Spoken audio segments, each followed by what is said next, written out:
Good morning, everybody. If we could please take our seats and we'll get started. I'd like to call the meeting to order. January 19th, January 2019, Committee on Accreditation. Will the Secretary please call the roll?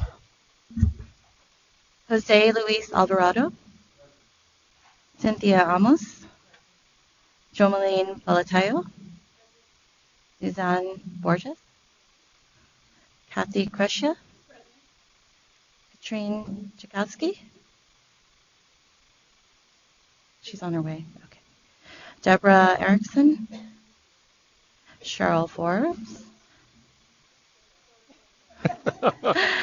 Bob Fraley, Present. Anna Moore, Gerard Morrison, Iris Riggs, Commissioner Hede Rodriguez. Just say here. Present? Just say here. We have a quorum.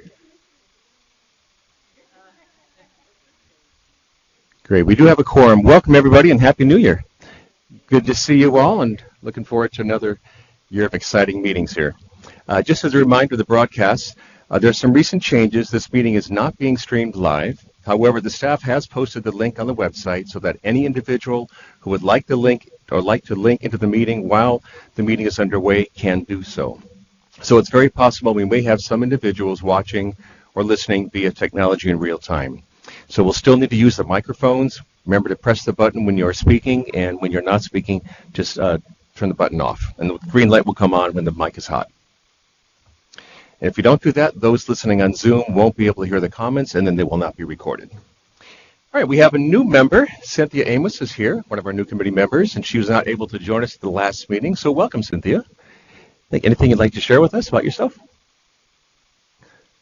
There you go. Pleasure to be here. Short and sweet. All right, good. Well, welcome. Glad you're here. She's a runner, by the way, or was a runner.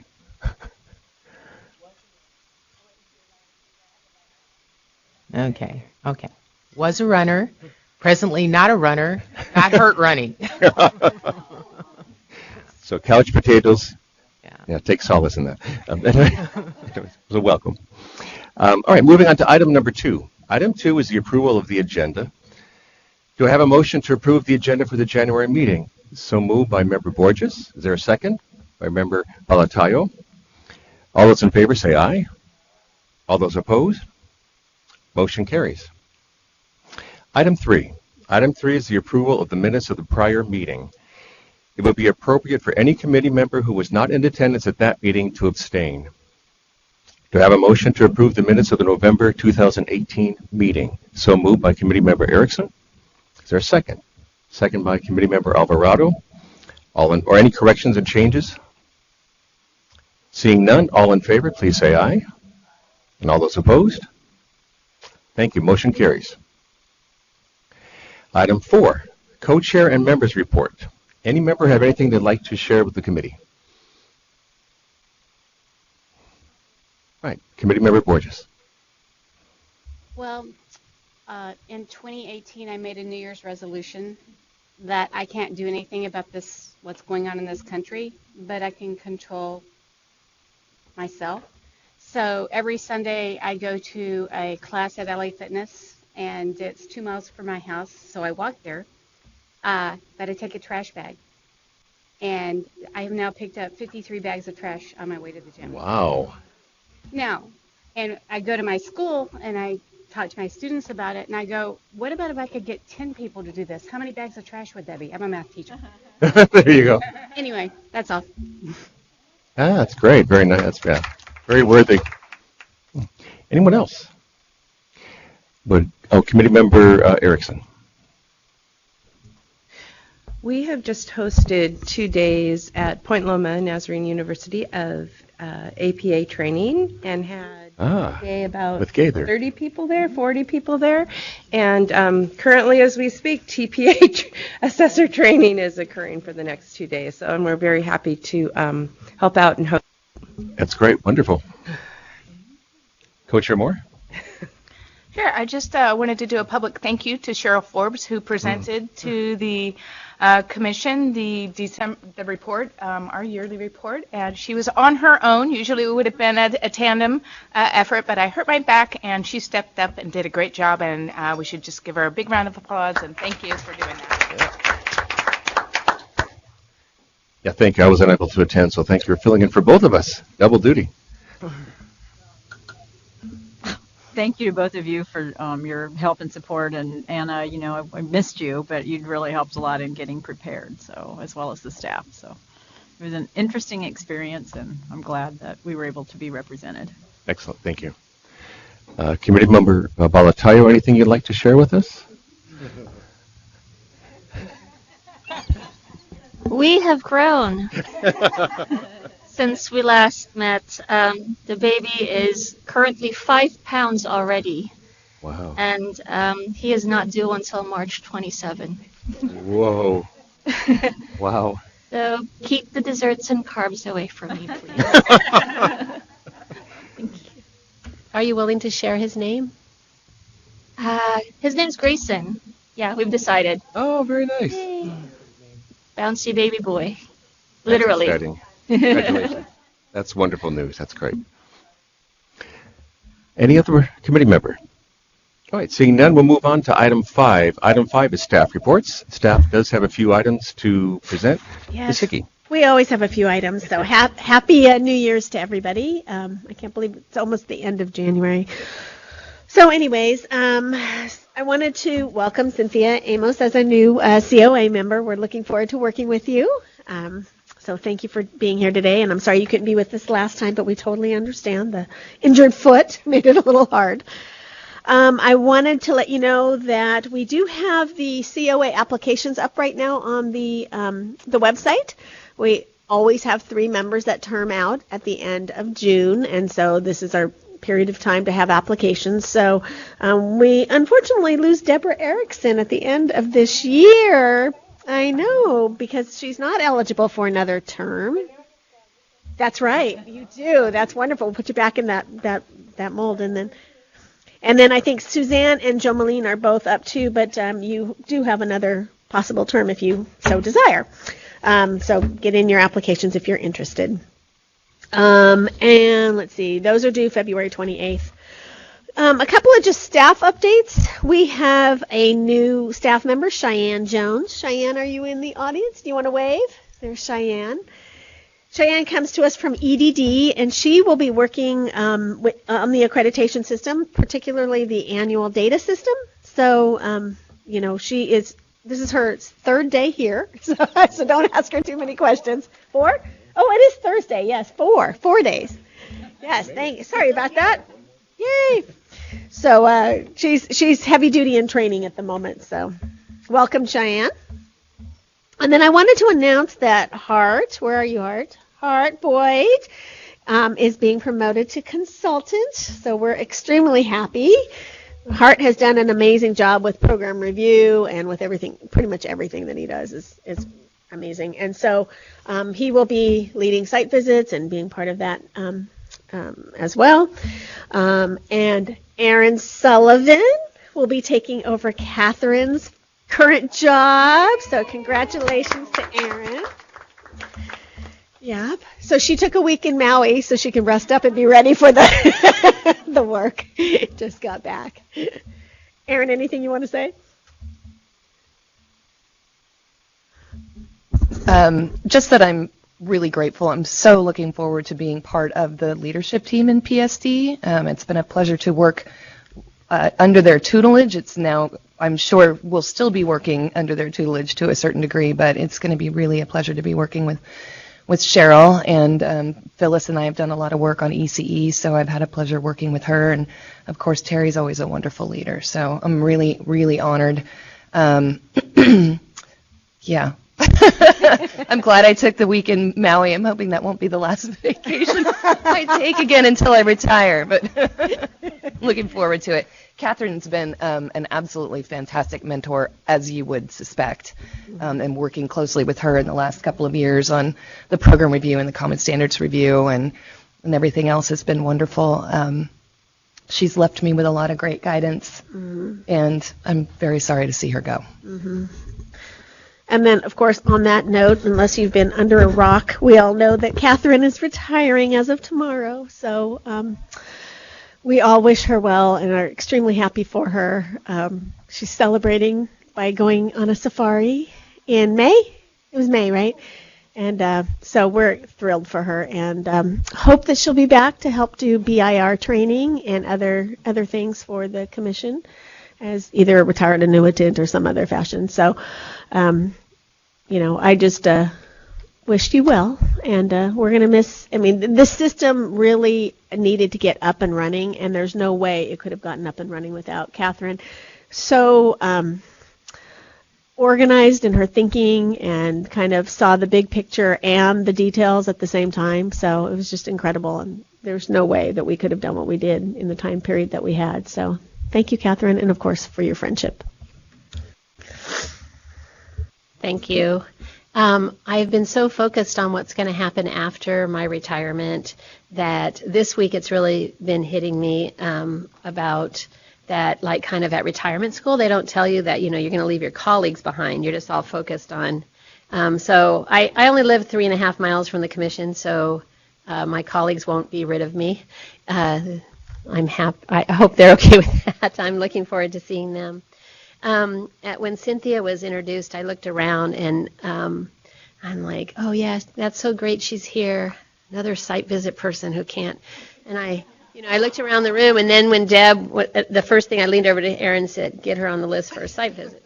So it has been such an opportunity for me to get to know so many stakeholders across the state through accreditation work and program review.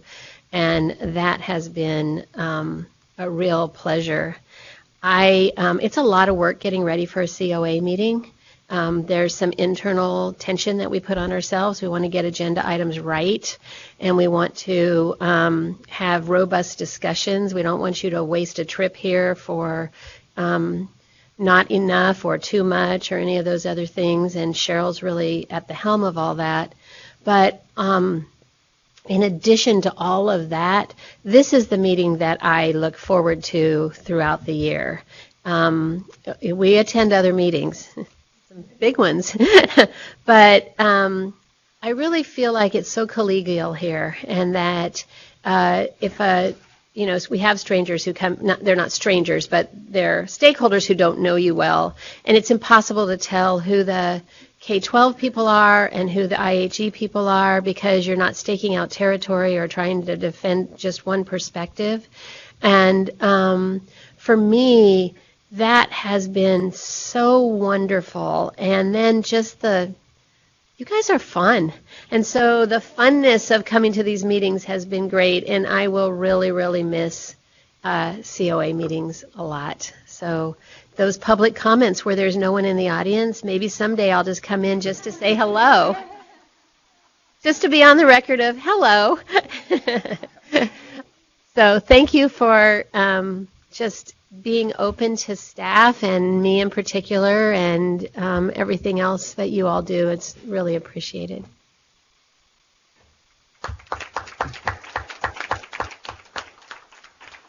And Catherine, I'd just like to say thank you for your optimism, for your organization, for your logic, and your humor. I've learned a lot from my time in the COA working with you, interacting. So we're going to miss you, but we expect to see you in those seats back there. There you go. The whole works. But thank you so much. So we really do appreciate your efforts and all your work. Thank you. The other thing, welcome, Katrina. The other thing I wanted to mention about Catherine is, one of the things you've taken on over the years has been that advocate for really good, solid internship programs or intern programs. And I think that's a voice that's absolutely necessary to say that it is a viable path, and it should be done right. And you've always been there, as the advocate for a good, solid program. So I think that's been a voice that sometimes is not heard. So I know you are proud of that. Thanks. I just have to say one more thing. I am really proud of the fact that this state doesn't just have an intern an intern certification where it's different. We have a credential that has the same standards, different laws to abide by, and certainly different restrictions and some additional expectations. But I have been involved at the national level until I came to the commission with intern programs, and in other states, sometimes it's 6 weeks, and or sometimes a boot camp is sufficient, and it is really like plucking people off the streets, and that's really dangerous during shortages, and California is not the only one with a shortage. Over my years, and I guess I am going to be a tiny bit on my soapbox here, but over my years, I've listened to some people who are in the spotlight, who have a big voice, talk about intern programs, and in a way that is less informed than perhaps it should be, and that it has, or it's informed by what other states are doing rather than what we're doing. And in California, it's impossible to just pluck people off the street and have them be interns. There is a selection process, there is pre-service, and then there's quite a lot of support and supervision along with rigorous coursework. And we keep those expectations high, and one of the things that the intern community perhaps did better when there was funding and there was more opportunities to come together is some internal policing and some expectations regarding how that goes on. But I will say that before the economic downturn, that the retention rate for interns in California was 87% across the state, but many pockets of the state were well into the high 90s. And those teachers stayed not only in the same district that employed them, but they stayed in the same school. And the original intern legislation's aim was to bring teachers in to serve underserved schools. And that was the original mission. And so when we were recruiting interns from the community to serve their community, and then they stayed in their community, and turn schools around from being schools that churn to schools that are stable with a mission of quality is what intern programs do in California. And the intention of intern programs, and this is, I'll be done, is that the original intention was not to do something for programs that want to have a different route. It was to serve schools and to serve employers, and that's why intern programs were designed to serve teachers learning on the job. And I think that I'm really proud to be a Californian when I sit in a national any kind of venue where there's interns from other places. And I hope that those of you that are from the field who understand what intern programs are, when people who are not as connected to the field and who make broad sweeping policy statements that may be less informed, that I urge you to speak truth to power and to talk about quality while at the same time policing your colleagues, as you do, that's your job really, and yourselves in making sure that bar stays high, because the stakes are high, but the payoff is even higher when those people who were, they were interns for 2 years, turn into high quality, committed professionals. So thank you for giving me the opportunity to say that. Absolutely. I mean, you've always been a very strong voice for those programs, so I wanted to make sure that you had that final chance to make that plea, although you could come back and talk about that. Okay, just a few other things. I think last time I mentioned to you that Phillips Graduate University will no longer be WASC accredited as of April, and so we've been working with them to teach out their candidates, to find other programs for their candidates. They do not offer the teaching programs. They offer school psychology, school counseling, and social work, the PPS programs.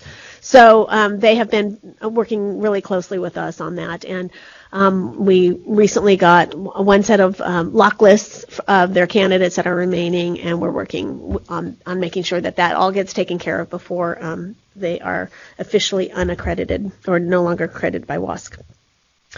I wanted to just mention that we had talked about I think in the previous meeting, there's two sort of national accrediting bodies. The first is CAPE, the Council on the Accreditation of Educator Preparation, and then there is a new one that has just started, and I can never remember what the AQUIP, but can you tell me what the Qs are? Quality is the Q.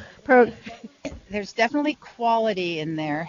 Right, and so you all, I think, are aware that the Commission is sort of agnostic when it comes to national accrediting bodies. If there is one that exists and is approved by the federal government, we will work with them. They are beginning to hear from some California institutions that are interested in seeking AQUIP accreditation, and so the first one they're doing a workshop at CSU Fullerton, and Terry will be attending in March to become familiar with their process and what's happening. So I have the name of them now, finally. Okay. Association for Advancing Quality in Educator Preparation. Thank you. So they are operating in other states, and so from what I understand, there is some interest in California, so we will pay attention to that and see where that goes, and if we need to develop a partnership agreement, we will do that. So we'll see where that conversation heads, but I just wanted you to know that we are talking with them and have been at recent meetings with them. The March meeting for all of you, maybe one day. We're having a little trouble with some individuals just coordinating calendars and that kind of thing, so I will let you know by the end of next week for sure, if that's okay with you. So don't do your travel yet until I let you know next week. The May meeting looks very busy, so if we can plead with you at all to be here, that would be wonderful. I know that the hotel situation has changed a lot. I hear that the hotel was wonderful or very good, so that's great. We will be there. You will be there at the next meeting as well. It's over by Sac State. Things have gotten really crazy downtown with the opening of Golden One Center, and there are fewer vacancies, and it's crazy, and higher prices, boy. So hopefully, I'm glad to hear that it worked out well, because that was the first time we've used that hotel, so wonderful. And then I wanted to turn it over to Terry to talk about budget and grants. Member Erickson, do you have a question? What?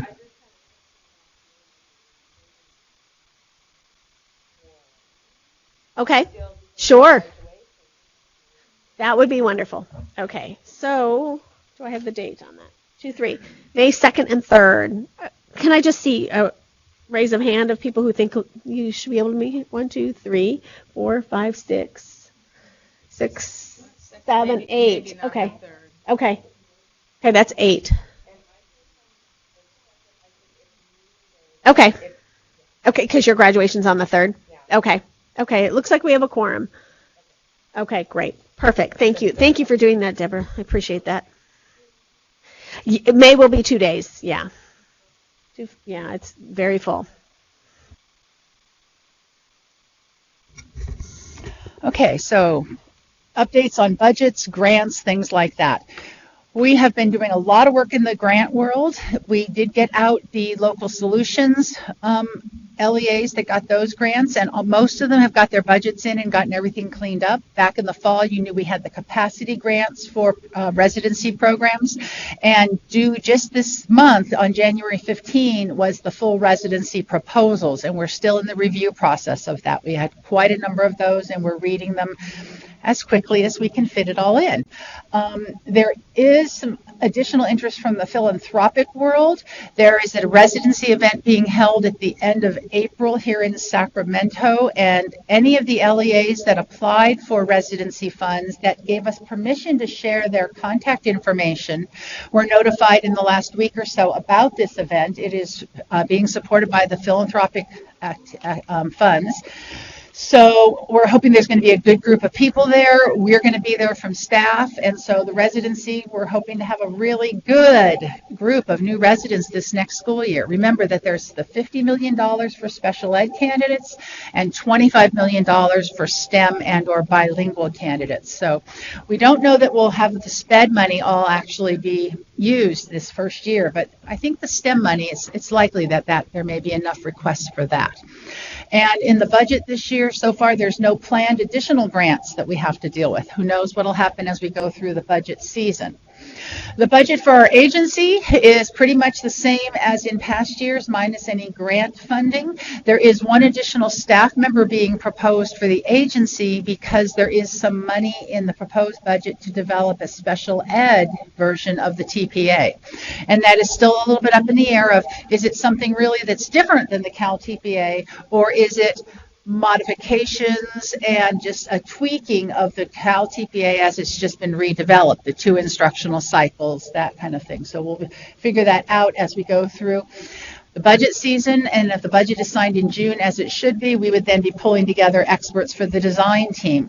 And there are people in here who have served on design teams recently for performance assessments for the commission, and that is a very intense situation. It's pretty much monthly meetings for about a year to work on the designing of the assessment. Then there's a small pilot of it to see how it works, and then there's a larger field test of it, and then in the 3rd year that it's used, that's when it could become consequential. So we're very excited about that. Other than that, there's not a lot of proposed change for the commission's budget. We would have liked some additional staff in the discipline unit. There's actually a big agenda item coming up at the commission meeting next week about disciplinary guidelines, and there's interest, and there's going to be some proposed legislation about how to maybe modify the discipline process. It is very, very labor intensive. There's a committee of, I believe it's 7 COC members, and they are here every month.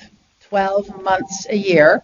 They come in on Tuesday to get their materials to read, and they meet Wednesday, Thursday, Friday, every single month, all year long, and all discipline has to go through that group of individuals. In fact, discipline has to go through them twice.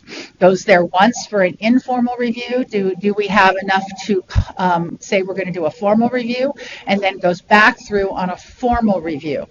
And at one time, they were taking about 50 cases.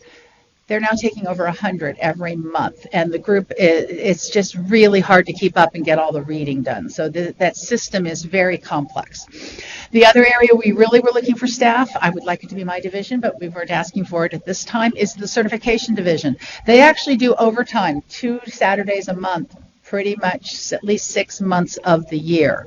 And that gets kind of draining when you're asking your staff to come do overtime on a regular basis. Actually, though, overtime's a little bit cheaper than hiring additional staff with salaries and benefits. And so we have that issue of how do we maintain a balance so that we know we're under the 50-day mandated limit for processing credentials. So the budget season is long. We have budget hearings, normally 2 rounds of them. A round of budget hearings takes place between now and early May.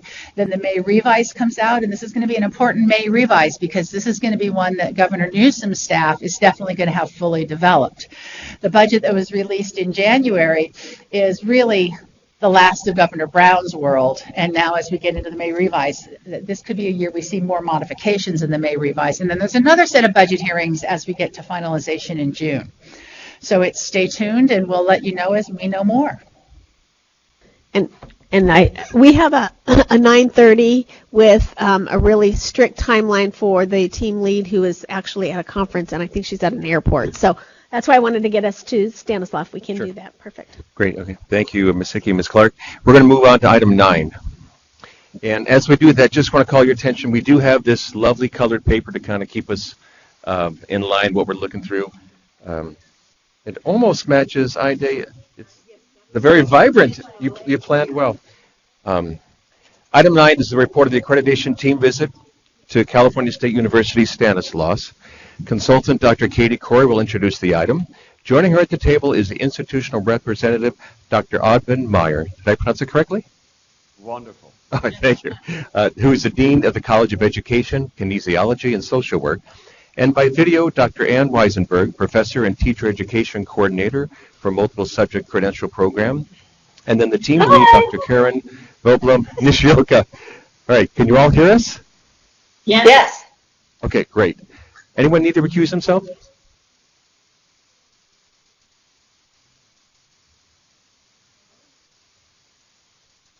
Are we okay to go? All right, Dr. Corey, please begin.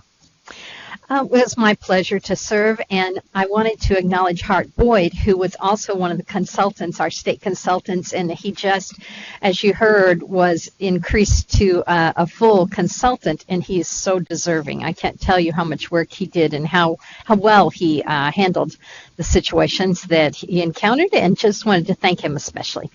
And you already know who all is on Zoom. I want to say a special thank you to Anne, even though she's not here today. She really wanted to be here in person, and I can best describe her as, you know those little minions that are on TV, and you ask them to do something, and they disappear out of the frame, and before you can turn around, they're back with whatever it is you ask for? That's Anne. So if you don't know her, now you do. She's amazing. And Dr. Odman, thank you for coming up. We really appreciate it so much.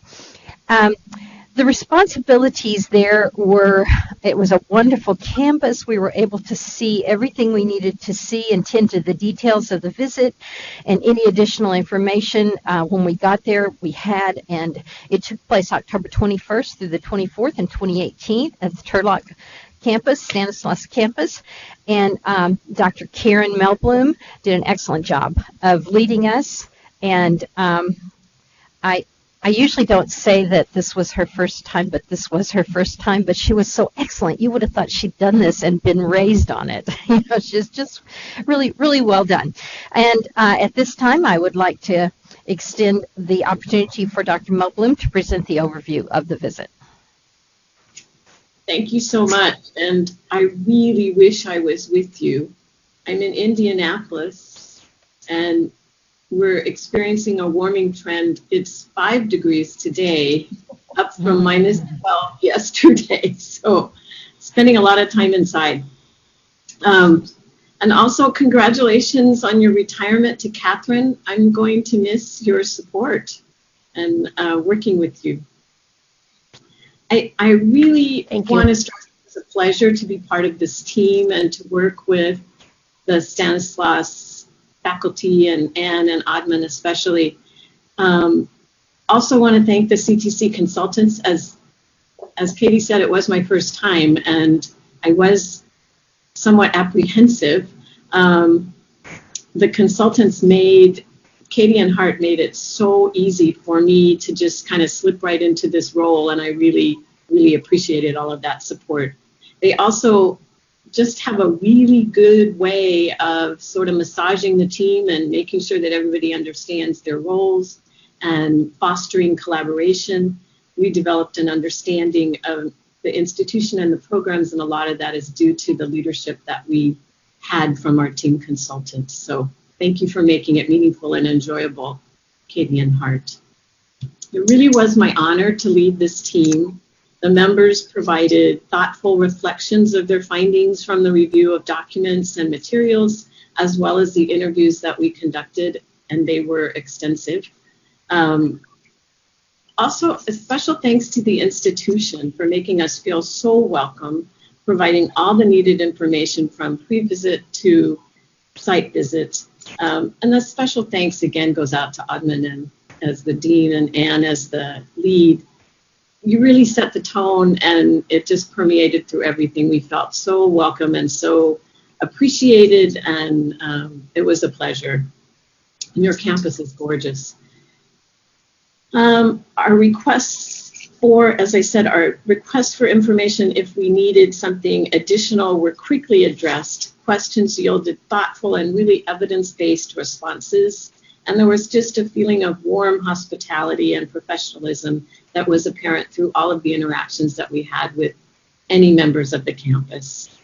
The team noted the collaborative efforts of the college and was impressed by the collegiality of the faculty and staff within programs, between colleges, the interviews and as we met people from other colleges and from the campus administration, there was just an overall feeling of professionalism and support for the College of Ed, which was wonderful. The connection of the college to the unique program needs of the community and the willingness of the college to develop programs to address these needs is truly impressive. Repeatedly, the team heard reports of the challenges facing the county and learned of the many multiple ways that the college was working with community partners to provide programs to address the issues identified as in the county, such as lifelong learning, high school dropout rates, teacher and administrator shortages.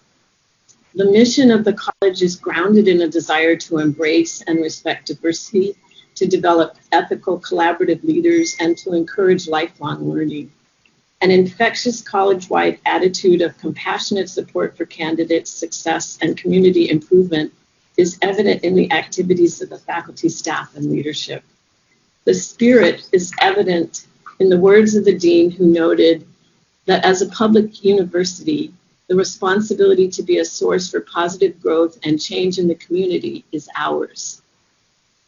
Based on review of the institutional report, supporting documents, interviews of candidates, graduates, intern teachers, faculty, staff, employers, supervising practitioners, and community stakeholders, the team agreed unanimously to recommend accreditation of all CTC programs at CSU Stanislaus.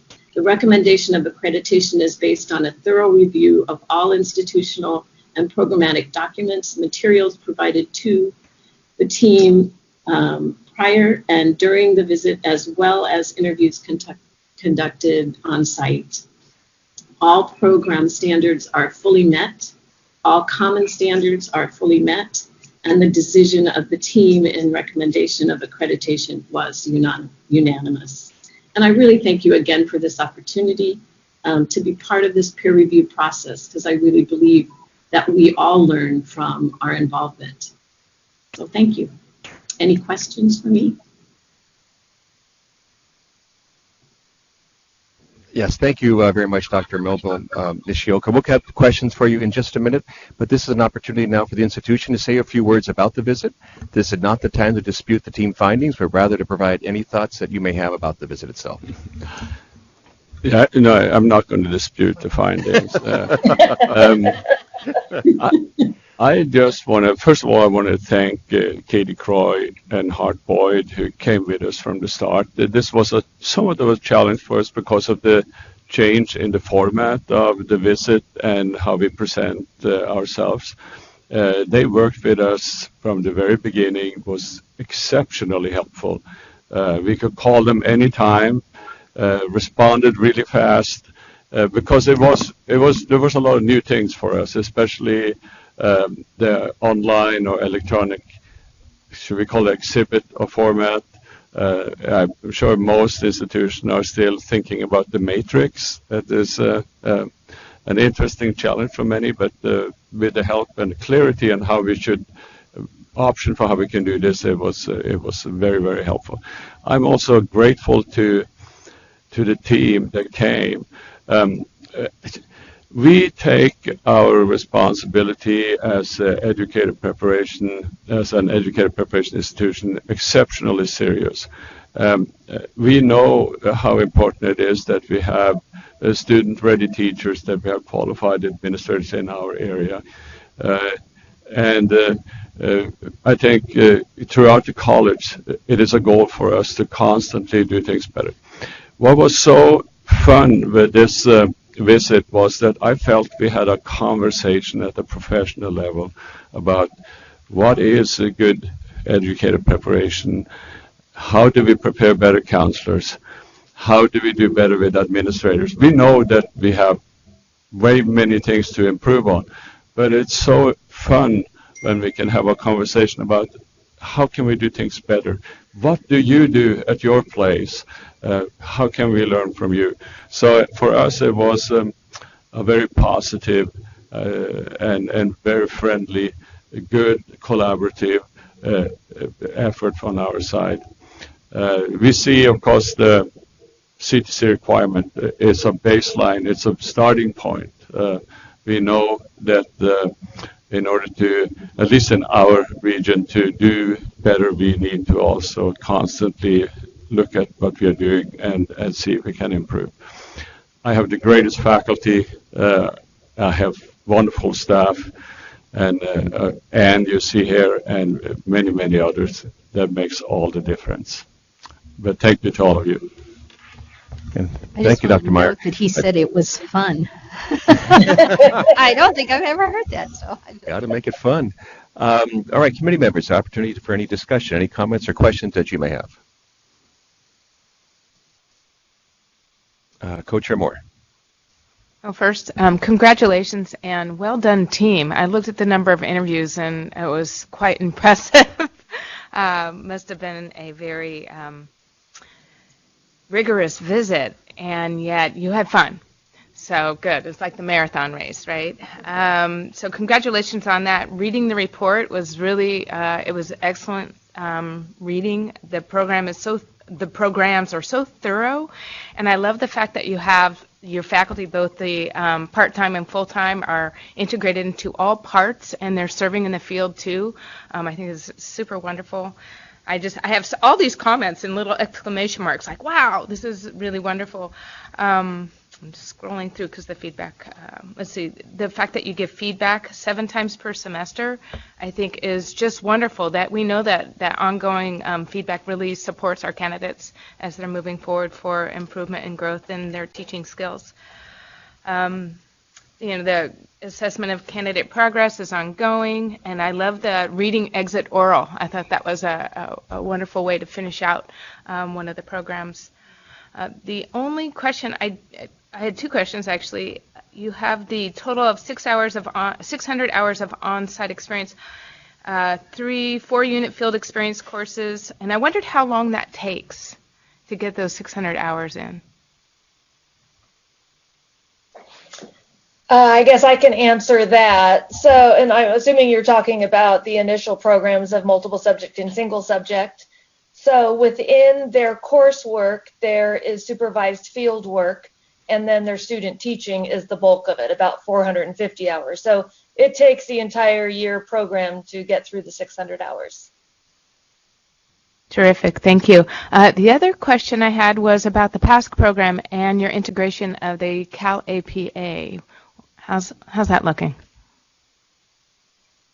The Cal TPA? Oh, the APA is for, never mind, I'll let Oddman talk about that. No, APA, of course, we are piloting it first, so we have been on it for quite a while. And your question in regards to that was? How is it integrated into your program and coursework? Yeah, so it is, we revised all the coursework to make sure that it aligned with APA. We are still in the process of fully implementing all of the changes that's necessary for APA. But we did pilot it, so we have a pretty good sense of what needs to be done. So yeah, we're on our way. We hired. We have several superintendents that helped us revise the coursework in order to then align with the expectations. It was very important for us, by the way, to be part of the pilot of APA in order to understand that change, because that's a major shift for the school administration. But we feel we are there, although we don't know exactly how to fund all of this thing, but we will figure that out. Thank you, Co-Chair Moore. Any other comments or questions? Okay, this is an action item. Do I have a motion? Motion by Cheryl Forbes. What is your motion? I move that we accept the committee report. Okay, there's a motion to accept the committee report. Is there a second? And the accreditation recommendation. I'm sorry, last part of it? With the recommendation for accreditation. All right, so moved. Is there a second? Second by Committee Member Borges. Any further discussion? All in favor, say aye. Aye. All opposed? Motion carries unanimously. Congratulations for excellent work. Okay, you can breathe. Now I want to thank Dr. Meyer, Dr. Weisenberg, Dr. Nishioka, and Dr. Corey. Thank you all very much. Thanks. We go back to item 6, Cheryl? Okay, we're going to go backwards to item number 6. Item 6 is the program approval recommendations. And let me see.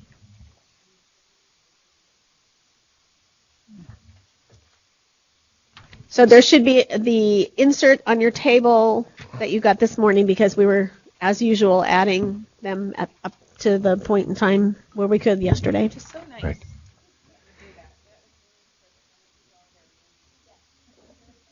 So this item is organized into 5 sections, and we will move through the items section by section. All the action items are listed sequentially in Part 1, Sections A, B, C at the beginning of this item. Part 2, Sections D and E are for notification purposes only, and no action is needed. So Section A, Program Approvals. This section is for action. Today there are 3 institutions with 2 new programs for approval. Are there any recusals on Section A? Committee Member Erickson. All right, thank you. Education Specialist, Added Authorization, Traumatic Brain Injury from the San Diego County Office of Education. Administrative Services Credential, Clear Induction, Westside Union School District, Palos Verdes Peninsula Unified School District. Do I have a motion?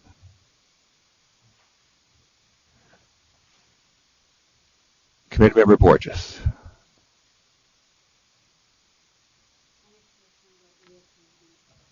Okay. So moved. Is there a second? Second by Committee Member Briggs. All in favor? Aye. All opposed? Motion carries. Moving on to Section B, Program Withdrawals. Section B is for action, and there are 2 types of withdrawals listed. One is for withdrawals requested by the institution, and the second list of institutions are those for which the programs were inactive for over 5 years. There are 2 programs sponsored withdrawing 2 programs. Azusa Pacific University, Education Specialist, Added Authorization, Autism Spectrum Disorder, effective July 15th, 2019. And University of the Pacific, Education Specialist, Added Authorization, Autism Spectrum Disorders, effective February 1st, 2019. And then Section C, Program Requesting Act Reactivation. There are no programs at this point requesting reactivation. And moving on to Part 2, the next 2 sections, D and E, are for notification purposes only, and no action is required. Section D, Programs Transitioning. There are 15 institutions transitioning from General Education Induction and Education Specialist to Teacher Induction, and now can serve all candidates, General Education and Education Specialist. And then Section E, these are for programs moving to inactive status. This section is for notification only, and no action is needed. There are 3 program sponsors moving 3 programs to inactive status. California State University Northridge, Education Specialist, Added Authorization, Emotional Disturbance, effective January 31st, 2019. Santa Clara University, Clear Administrative Services, effective January 31st, 2019. And the University of California, Los Angeles, Education Specialist, Added Authorization, Autism Spectrum Disorder, effective March 18th, 2019. And that concludes item 6. Can I take us back to B for one moment? Sure, because absolutely. there wasn't an action taken because I think it dropped out of your instructions. That's what I wondered. So Okay. we need action taken on the withdrawals.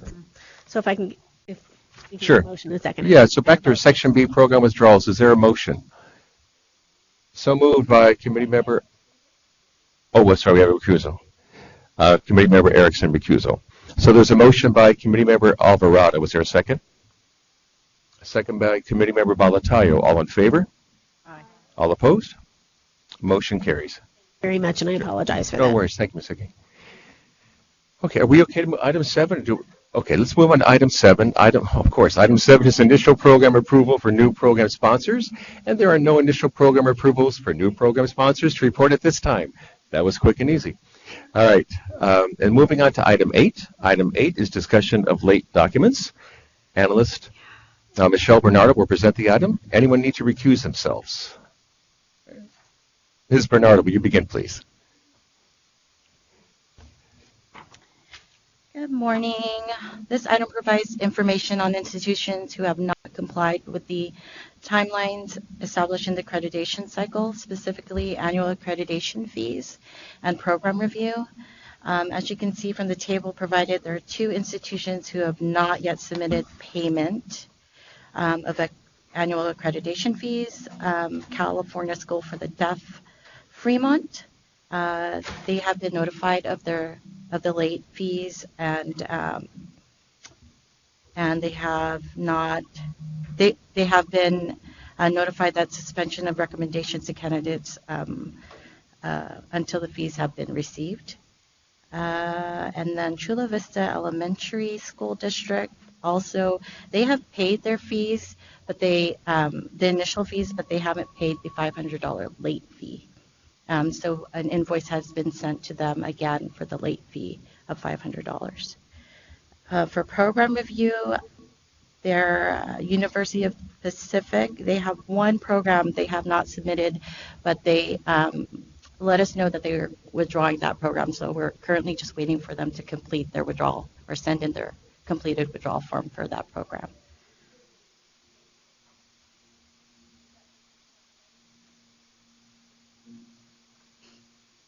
Yes. So that was one that was just withdrawn today. Yeah. As a follow-up from last month's meeting, there was a discussion of staff providing the committee a process for late documents. Currently, the staff is currently working on that process, and we'll bring those that forward at the next meeting. Okay. And do you have any questions? Co-Chair Moore. Ever curious, right? I'm just wondering, because of the how late they are with the California School of the Deaf, when they're notified, is it email, phone call, and a letter, or I'm just curious how they get notified. I can speak to that. We are in contact and have been with them. They're working on getting it paid. They have paid actually the initial accreditation fees now. We found out yesterday they've come in, and they still owe the extraordinary fee. So we are in constant contact with them, as well as the Fiscal Services is also in contact with them. So is that primary electronic, like emails yes. back and forth? Okay. With copies of the invoices attached, etc. Gotcha. So okay, all right, thank you. Okay, this is no action is really required at this time unless we as a committee decide to take any action. Is there any further discussion or questions? Okay, seeing none, thank you, Ms. Bernardo. Appreciate it. We can move to item 10. Does that work? Let me find out from Miranda. There you are. You're at the table. Perfect. We're good? Okay, we're going to move on to item 10. At 10 o'clock time certain, we are back on track. So item 10 is a report of the accreditation team site visit to Greenfield Union School District. Consultant Maria Gutierrez will introduce this item. And joining her by technology is team lead Sean McCarthy and institutional representative Sarah Dawson, the assistant superintendent of curriculum, Trinia Rowland, teacher induction program coordinator, Brenda Cassell, teacher induction program coordinator, and Christy Chambers, assistant principal. Do we have you all there? I'm here. Can you?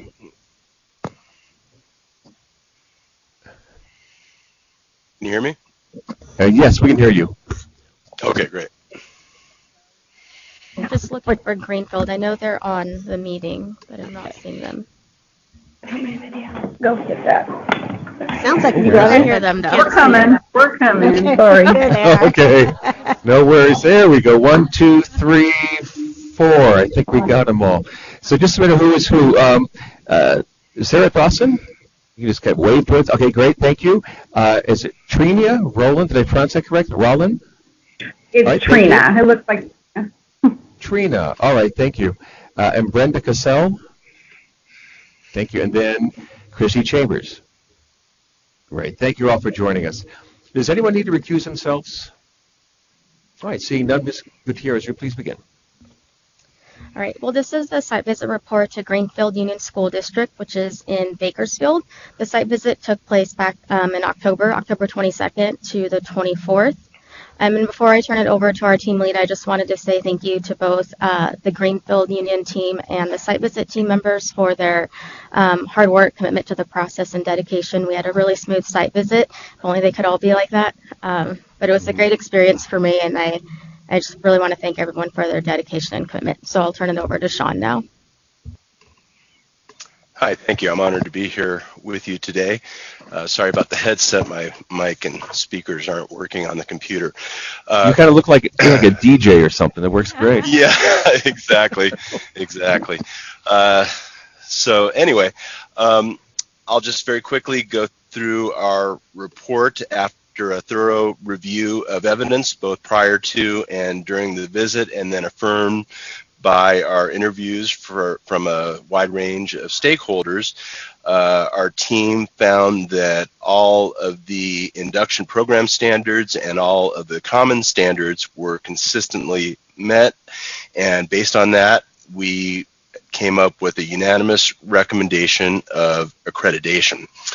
And I just want to very, very quickly highlight a couple of things to just shed a little bit more light on this program and why we came to that recommendation. And the first thing, just a collaborative approach that this team takes that I think you'll see come out in the report, and that's just all the stakeholders are actively involved in supporting their candidates, and you see that from site administrators to district support personnel that make it happen, but in particular their current induction collaborative, one of the largest and most involved that I've seen in working with programs. We, of course, were completely objective during this visit, but we couldn't help being a little bit envious when we met with this group and saw the way they supported this program and really knew what was going on and really were involved and had a role in making things happen for the program, for the candidates, and really knew what was going on. And then finally, just mentoring was just one of the quality traits, and it came out in interviews with candidates, with completers. They just really talked about just both whether it was long-term analysis of practice or just-in-time mentoring. You just really got a sense that these candidates genuinely felt like they were supported, and those mentors had skill in helping them with everything they needed, whether it was, that emotional support with things they were facing in the classroom, or, helping those kids who, needed support accessing their curriculum. Those mentors knew how to get them that help that they needed. So obviously that's really the heart of, I think, what we're trying to do in the induction world. So they're on it, and we were impressed, and that's why I think our recommendation for accreditation really came about. Okay, so that's what I've got for you. All right, thank you, Mr. McCarthy. We now invite the institutional representatives to briefly comment about the visit. We remind you this is not a time to re-argue the team report, should you choose to do so, but any comments or thoughts you might have. Good morning. We just want to thank the team who supported us through this process. They were very professional and positive throughout, and this was a great learning experience due to the feedback we received, and it really allowed us to dive deeper into our program and identify ways to continue to support our teachers on this journey. This is our first site review, and we can't say enough positive things about the process, so thank you. Very glad to hear it. Thank you. Any other team or representative member wish to state any comments? Well, I do want to also thank the team. I really appreciated all the feedback. It really was helpful in us being able to better support our teachers. It was a really good learning experience. They were very professional, and we really enjoyed working with them. And I want to say too, thank you to Miranda for helping us lead up and get everything prepared for that team. And Sean was wonderful to have as a team lead as well. Great, thank you all for those comments. This is a discussion item, so any members of the committee have any comment or question?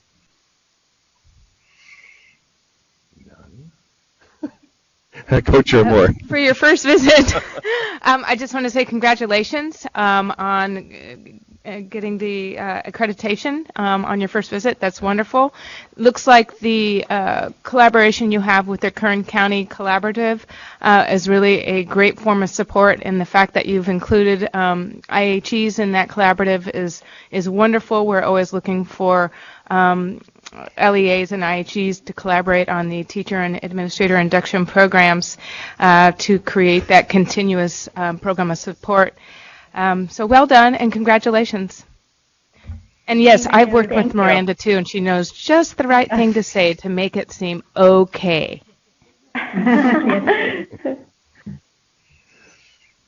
Any other committee member?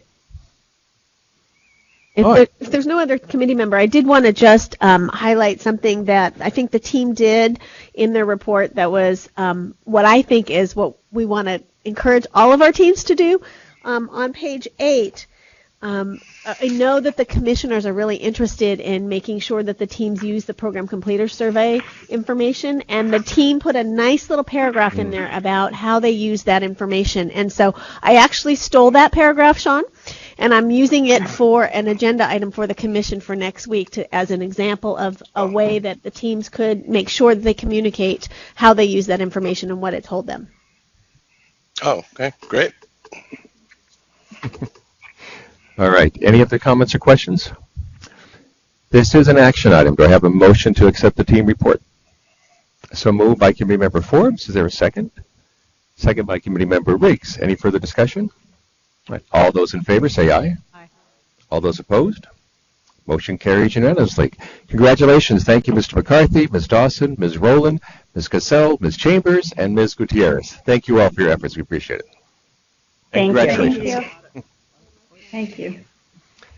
All right, we're going to move on to item 11. Item 11 is a discussion of program sponsors and authority to offer certain educator preparation programs. Director Terry Clark will introduce this item. Ms. Clark, will you please begin? Thank you. Good morning. So the California legislature gives state agencies the authority to do their work. It also constrains the work the state agencies do. And then this authority related to the work the commission does is documented in the California Education Code. Every year we get a new big blue book from the Education Code, and we also use it online. So historically, the legislature really looked at institutions of higher education, regionally accredited colleges and universities, as the entities that would prepare educators. And IHEs are legally authorized to have any of the type of credential programs that the commission works with. As the laws came through over the years, some additional entities have been authorized to provide some types of educator preparation.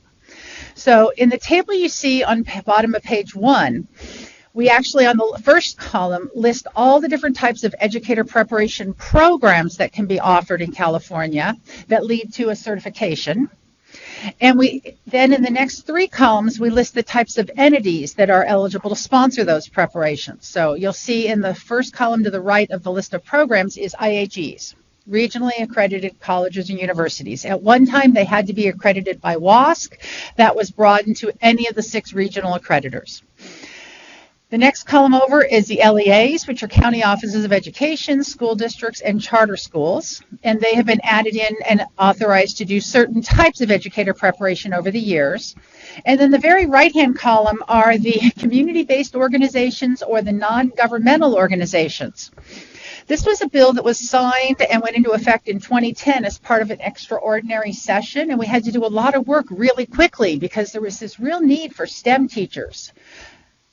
No entity has ever completed the process to become approved as an NGO or CBO to date. We actually have one that's still in the process and working towards it, but this was something that we had an extraordinary legislative session to deal with some issues. This is one of the topics that came up in that, and they said that in essence, any entity could offer STEM teacher preparation.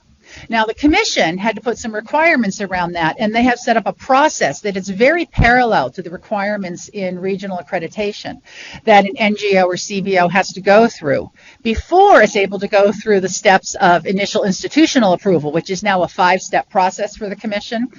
So we don't have anyone in the right-hand column yet. We have just the 2 columns where programs are being offered. In each cell of Table 1, you also see listed education code numbers, and those education code sections have to do with which part of the education code actually has provided this authorization. The education code is actually a little bit complex, and it's been created over years and years and years. Things are overlaid on top of other things, and there's never a place in the education code where it says what an entity can't do. It really only says what an entity is authorized to do usually, so we have to read it very carefully to make sense of it. We've worked with our legal counsel to confirm where the yeses are in this table, and we're confident that this accurately represents what the California Education Code currently says. Then, because we were providing information on the variety of credentials and authorization that commission-approved institutions may offer, we didn't want to leave out a second part of the story. So starting at the bottom of page 2 and on to page 3, you see another table. These are all authorizations, documents, emergency documents that an individual in some cases may apply for, and in other cases the individual must be recommended by an employing agency. In here you see this, the very first row in the second table is colloquially called a GLAP internally in the building because it's a general education limited assignment permit. We have a CLAP down further, which is a special education. Actually, the very first row are the interesting credentials: an eminence credential, an exchange credential for someone prepared out of the country, a sojourn credential for someone who's just coming here for a short amount of time and has language skills. You can get a credential based on Peace Corps experience or 6 years in a private school, all the way to the different types of emergency permits and including the child development permits. We're actually not an approved program. It's a collection of courses.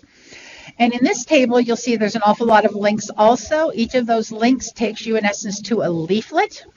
And the leaflet describes the requirements for that document, the terms and conditions of that document for each of those types of authorizations. So if you have spare time and you want to know about all this, you have the links right there. So later in today's meeting, there's an item on your agenda where the information in Table 1 is important. In Table 1, it shows that a local education agency, a county office, school district, or charter school is eligible to sponsor preliminary teacher preparation only through an intern model. There is no authorizing legislation that says they may prepare teachers through a student teaching model. And that is just how the law is currently. The law could be amended, but that is how the law is currently defined.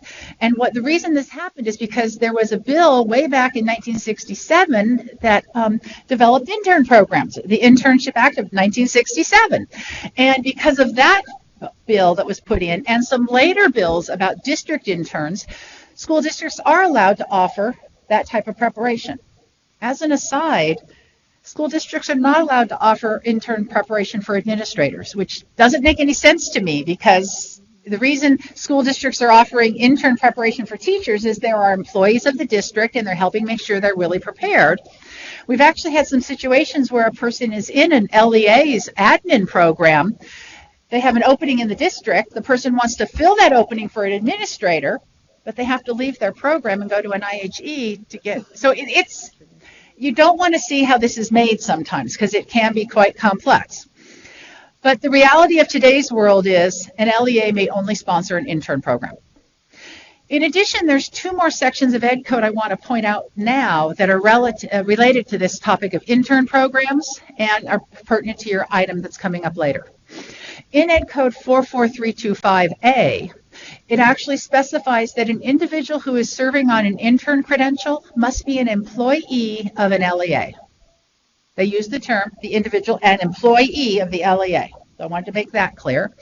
And there's another section of Ed Code that's not actually pertinent to the table in general, but it is 44281. And in 44281, it requires that the subject matter requirement must be met before a candidate can be assigned either as an intern or as a student teacher. This really impacts when the clinical practice hours can start to be counted towards the Commission's minimum 600 hours of clinical practice. We have long time had candidates in classrooms before they've met subject matter. They're only allowed really to be observers at that point in time. They're not allowed to provide instructional services because in California, the mastery of subject matter knowledge has been considered very important for a teacher. So I did want to point out that other section of Ed Code also. I know this is a meaty, complex set of tables, but I'm here to try to answer any questions if you have them. Thank you, Ms. Clark. Committee Member Morrison.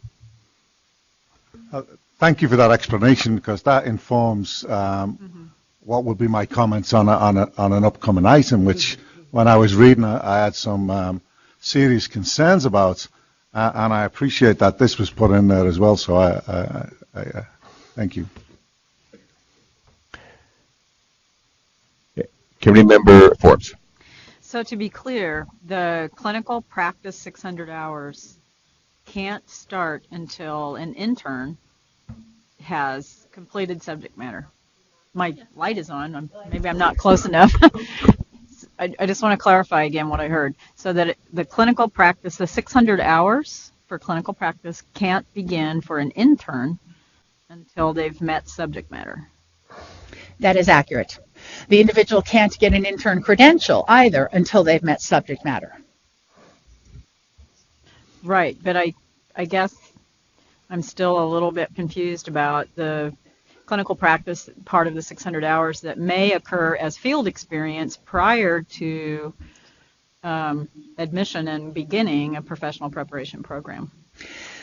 One document we did not link to you here, which might have been very helpful, is there's actually a guidance document about clinical experience hours, because once the commission put in the requirement of 600 hours, then obviously the question is, what counts in the 600 hours? So there's actually a document, it's called the Clinical Practice Guidance Document, and it is available on our webpage, and it does specifically say when you can start counting the hours.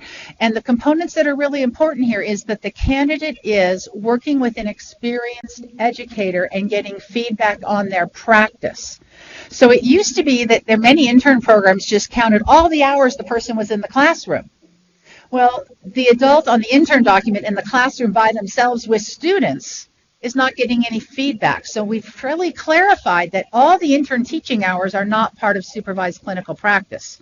It is really the time that they are working with an experienced educator. It does not have to be their buddy or mentor. It could be grade level colleagues. It could be department colleagues. It can be professional learning working about their students.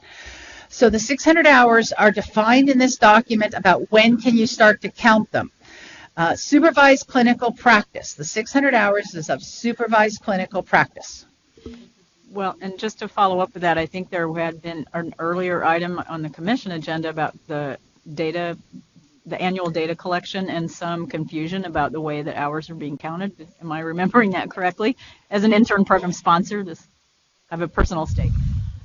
With the Title II information, too, was very confusing, especially for intern programs, because the numbers were all over the place. Right. We're about to release a program sponsor alert, specifically focused on Title II reporting and how do you count clinical practice hours for both student teaching models and intern models. So, yes, that has been an issue across the state. Ms. Carney? I just want to clarify something, because I know what context you're in, Dr. Forbes, that there is a small distinction between, or not distinction, but the context matters. So there are IHEs who run concurrently student teaching and intern programs, and sometimes an individual starts off in a student teaching program which has different requirements and wind up on an intern credential towards the finish. And so how those 600 hours go across the arc looks a little different. And when an LEA is offering an intern program, their student teaching is not an option. Residencies are not an option. So it is about being on the intern credential and having that responsibility for a classroom. And so I think that context might help clarify kind of what was behind your question, perhaps. Yes, that I think that is very helpful. And so even though this discussion has a lot of moving parts, it's going to be immensely helpful to the field. I think both in making sure all of our interns, and I also have to appreciate Catherine and all the guidance that I've gotten from her as an intern program sponsor myself, or as part, heading up a program that sponsors interns. So I think this guidance to the field is timely, and I appreciate it. Member Alvarado. So I just pulled up the guidance on clinical practice and supervision. and it specifies that it's for preliminary, multiple, and single subject. It does not mention education specialist. That is because at this point in time, the standards that apply to education specialist programs are not yet in effect, the newly adopted standards. When they go into effect, probably in fall of 2021, this guidance will be either amended to include education specialists or parallel guidance will be developed and posted. Until the Commission adopted its most recent multiple and single subject standards, it has never had an hour requirement, but now that it does. And so the special ed candidates are coming along to that requirement, and this will be added to it once it's pertinent. Member Borges, did you want to? Member Borges, did you? Okay, no worries. Any other committee member? Okay, thank you, Ms. Clark. This is an information item. No action is necessary, but thank you for bringing that very valuable information. We appreciate that. Yeah, that was really nice. Yep. And it worked. We do have a 10:30 time certain. I like to propose. They are the ones who were diverted to Oakland, so they're just pushing back from Oakland. Okay, so. Okay. So can we take a you want to take a break? Yeah, let's take a brief break. Can we reconvene at 10:30, please?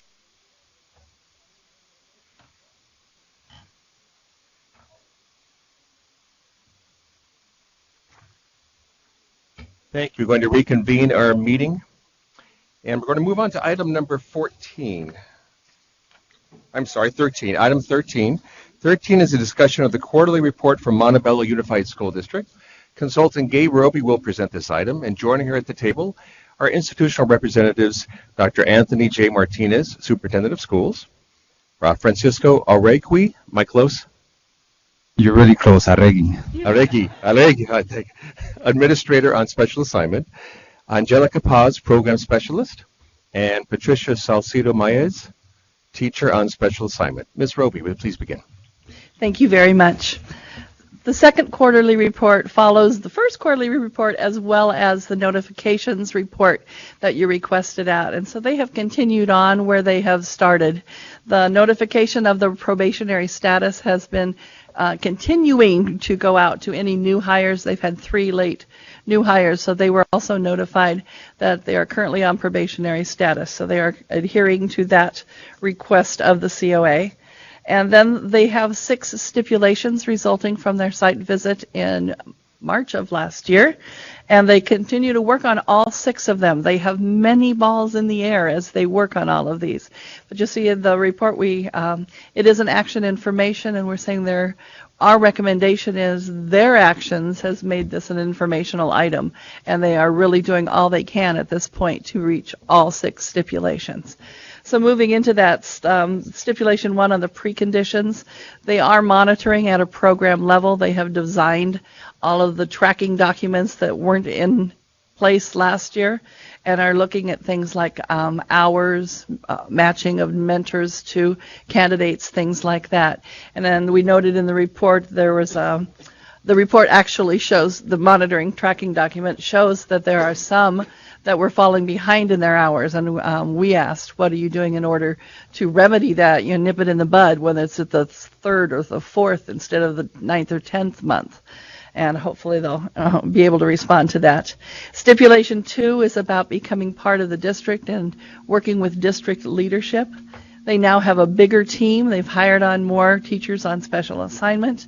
They have a new leadership liaison that has been attached to them. They are embedded stronger with the curriculum and instruction. That's probably not the right title. They go by so many different titles in the district, and they're even offering training sessions to help the site administrators and the district administrators know what the induction program is all about. However, we did note that they have no relationship yet established that's stronger in fiscal, so we ask if they would please look at the fiscal department, those who do budgeting requests, things like that. In Stipulation 3, Continuous Improvement Plan, they have designed and they are starting implementation on this. This is usually the hardest one because it's so dense. It requires a lot of stakeholders giving you a lot of input and feedback on a lot of different training sessions, experiences as a mentor, et cetera, et cetera. But they have the plan, and you'll see one of their attachments is their year-long plan on who they're going to ask for feedback when. And then the last row of that document shows how they as a leadership team are going to address that input as it comes in so they can make informed programmatic changes. Stipulation 4 talks about the transition to the latest version of the teacher induction standards. Again, they have many things happening. They have moved to an all-choice in professional development offerings. They offer many, many things, and the candidates may choose the one that fits the CSTP that they are currently investigating and doing their inquiry on. They have backed up their mentoring ship. Instead of just 2 full-time TOSA, they have been joined by 2 others, so there's 4 people who are in the district level helping candidates, but they've also backed those up with site visit mentors who are acting as just in time. So if you can't get a hold of the district one, I know I have someone at my site in order to help them and back that up. And again, they need time to implement, to train these folks, to get them to understand what the roles are, et cetera, et cetera. Stipulation 5 is the evaluation of their mentors. Again, they have designed a way to evaluate, and they are starting the formative part of evaluating their mentors and talking in weekly meetings, etc. And again, what we see is more time is needed to flesh this out, to make it work, and also make those changes. You think, yeah, that would look great on paper, but it's not doing so well in real life, so we need to adjust, etc., which will help them.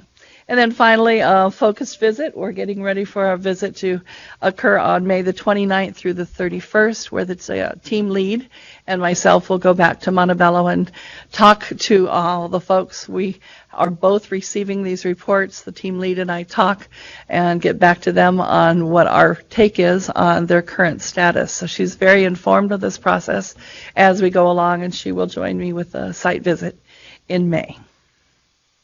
And we're here. Answer any questions. All right. Thank you, Ms. Roby, for the very thorough and detailed written report, and then your oral explanation was wonderful. All right, this time I'd like to invite the institution. Any comments you'd like to make? So good morning once again. I'd like to thank all of you for the previous suggestions and recommendations that were given to us. I think, as Gay mentioned, it is evident that we've taken them seriously and have implemented them quite a bit, expanded on the communication and the collaboration district-wide.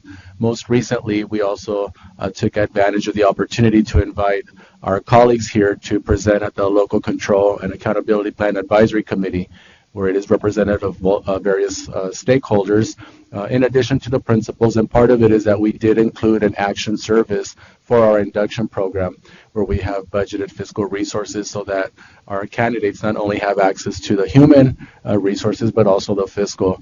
That is an ongoing conversation, as was mentioned earlier, looking at expanding the need. If we have more candidates, then we need more mentors to be able to assist them, thus impacting student achievement.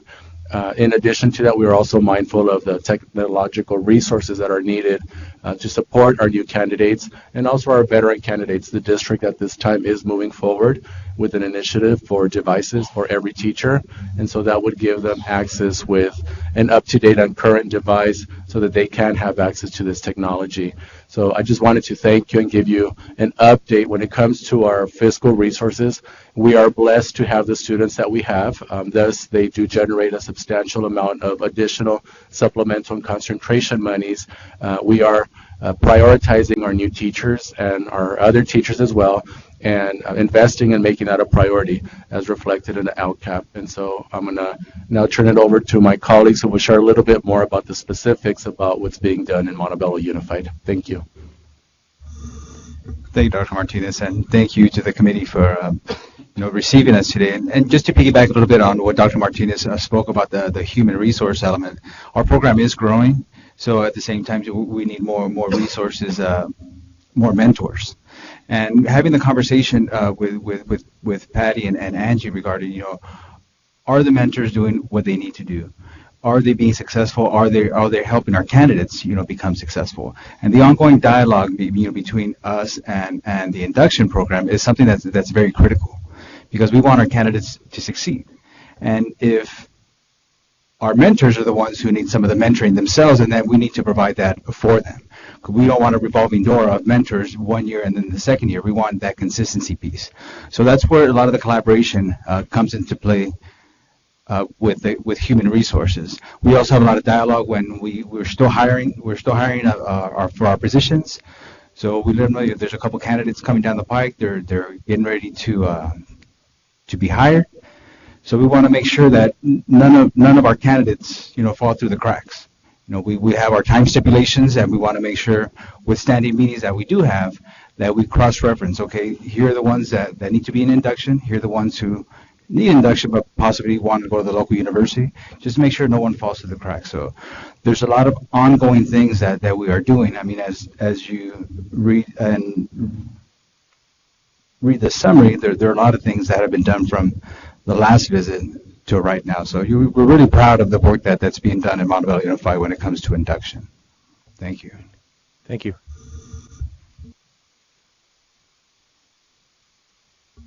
There it is. Just like Mr. Arregui had mentioned, when we first started our program, we had 9 candidates. Now we're growing to 26.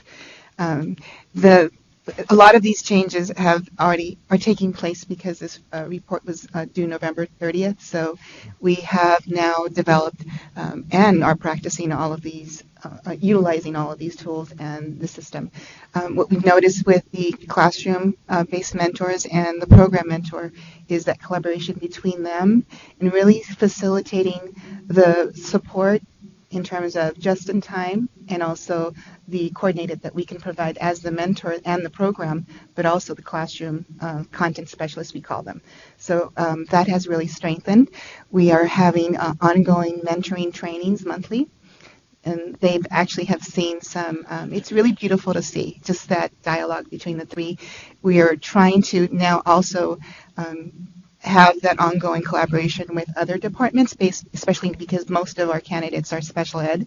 So we've collaborated and had meetings, and we'll continue to have meetings with our special ed department because, again, that compliance piece with induction is very different from general ed teachers.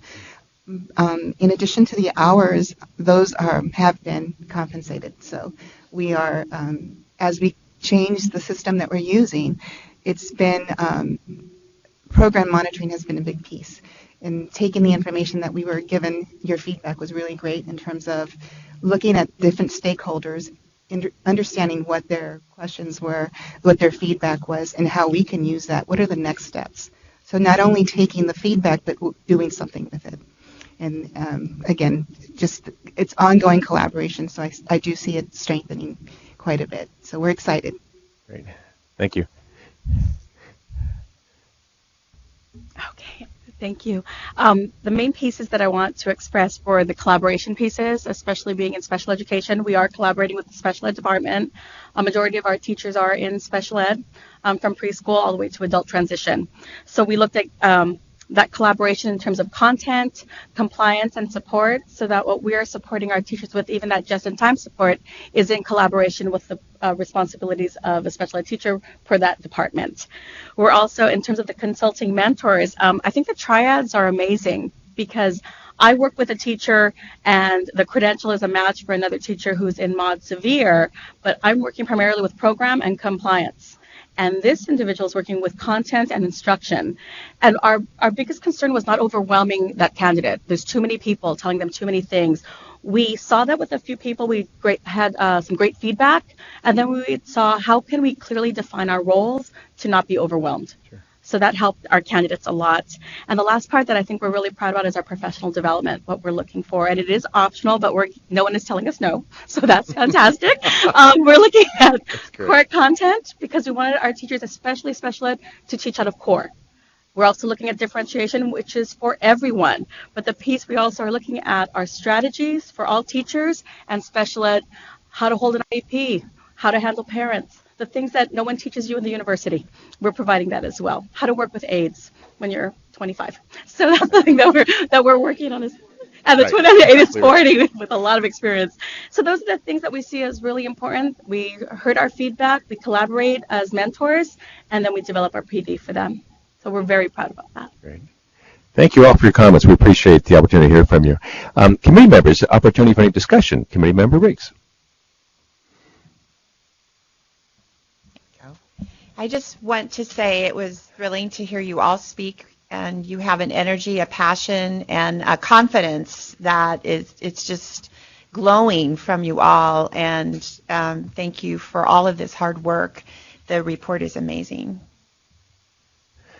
Thank you. Committee member, I'm sorry, Katrina, I cannot see your, what's, I'm sorry? Tchaikovsky. I should know that one, right. Well, I wasn't going to raise my hand because I figured that nobody has to stumble through all the consonants. I guess if ninth graders can do it, then we can do it too, right? Thank you all for being here. I think my question has to do with the incentivization, if that's even a word. What are the incentives for candidates for new teachers to work with you and not someone else? What are you doing to make your program the it place for new teachers so that they don't even think about going to universities or IAGs? Because I think the relationship between induction and HR is central to our mission of retention. And I would think that if you're building something really great, nobody's going to want to go anywhere else. And so the final kind of footnote to that question, 9-part question, is how much do you charge your candidates? And have you looked at potentially shifting the resources from paying people hourly to attend PD to lowering the cost of your program so that they have that additional reason to participate? That is one of the things that in Montebello Unified we don't charge our candidates. It is free of cost. I think there are many school districts that surround us, so we are happy that the new teachers choose Montebello Unified. The other thing that we also focus on and think it's very important is culture, the culture that we're establishing and within the teacher's workplace, and then the relationships and building that trust. We have had, prior to coming here, we had the conversation whether the induction program should be housed in HR or in educational services. Because of the trust and the non-evaluative approach, we felt best it should stay in educational services. So I think, one, that the new teachers and new candidates appreciate this program being available at no cost to them. And also just the fact that, as I mentioned earlier, there's fiscal resources that would support them in their professional learning. So as Patty alluded to earlier, if there's a particular topic or topics that they'd like more information, we have the fiscal resources to be able to support them, whether internally or externally. So I think, in sum, for Montebello Unified, it's really looking at the culture and the relationships that we establish with our teachers. And Montebello Unified has teachers that has veteran and seasoned teachers that, once they experience this, they don't leave us. So we're very happy with that. So can I just ask a follow-up question? Sure. How many people opt out of your induction program and go somewhere else? Do you know? I mean, I wouldn't think there's very many, but you did mention that before, that, that was an option for people. Yeah, I mentioned that because that is an option. I remember one of our advisory meetings, I made an example of myself when I did my administrative. I didn't go through our county office of ed. I ended up doing a private university. It was just more convenient for me. That was my particular example. But having the opportunity to offer employment to a lot of candidates who need to clear the credential, this is when sometimes they may be on the fence. This is something we let them know. This is going to save you, X amount of dollars, which could be part of compensation, if you will. So we can actually pull some numbers to see who has and who hasn't. But there aren't very many, I want to say. Absolutely. Thank you. I think as we're continuing, especially in the position that we're in, it's because it's individualized. I think the fact that we're starting to see how individualized it is, a PE teacher, music teacher, special ed teacher, we're starting to, this is our learning this year, and how we need to make sure that it's individualized based on and implementing those new standards. Okay, thank you. Member Alvarado. So Superintendent, I commend you for having a values-based resource allocation. That is values-based budgeting. That is, if you value your program, then resources should follow. And there's clear evidence of that. My question has to do with sort of the nature of those of us who are in administrative roles. We're at will. And so oftentimes in schools and universities, colleges, there are initiatives that are individual driven. The individual moves on and the initiative sort of falls. So my question is, what is it that you're working on to make this sort of an district-wide commitment and not just the superintendent's commitment to the program? Thank you for the question. I think that was why we started their participation in the LCAP Advisory Committee. That is pretty much where the actions and services are determined for our school district. At this time, our students generate approximately $68 million, and there's a wide array of services, programs that are offered. By sharing and creating more awareness of the value of investing in these new teachers and retainment, then I think that will assist us with our teachers and our students and our administrators who participate in the LCAP Advisory Committee. We've also started where we're showcasing the district and the programs in evening sessions throughout the community. Again, just trying to bring more awareness and making sure that induction is that strong component. One is, not just the attracting new teachers to Montebello Unified, but also retaining them.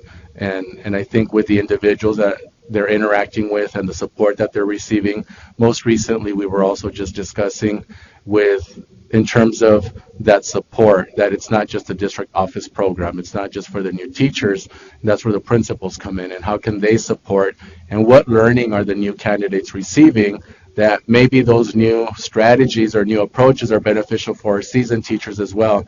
So we have been discussing that from the cultural lens and saying how can we impact district-wide, because in the end then our students would benefit by having this district-wide approach. Thank you. Any other discussion, committee members? Okay, this is an information item, not necessarily an action item unless the COA decides they'd like to make an action. Is there any action wish to take?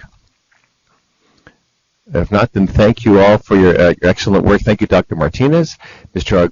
Arrigue? I'm so, oh man. And I got A's in Spanish. You think I can do better than that? Ms. Paz, Ms. Maez, and Ms. Roby, thank you all. Appreciate it. Gay, are the Anaheim people here? They're still in transit? Okay. Okay. So that probably looks, unless the 1 o'clock is time certain. Bob, do you know if the Summit people, do you have everybody here? Everybody? Are we okay to do that one next? Okay. Okay, great. Why don't we do that? We'll move on to item number 14 then, please.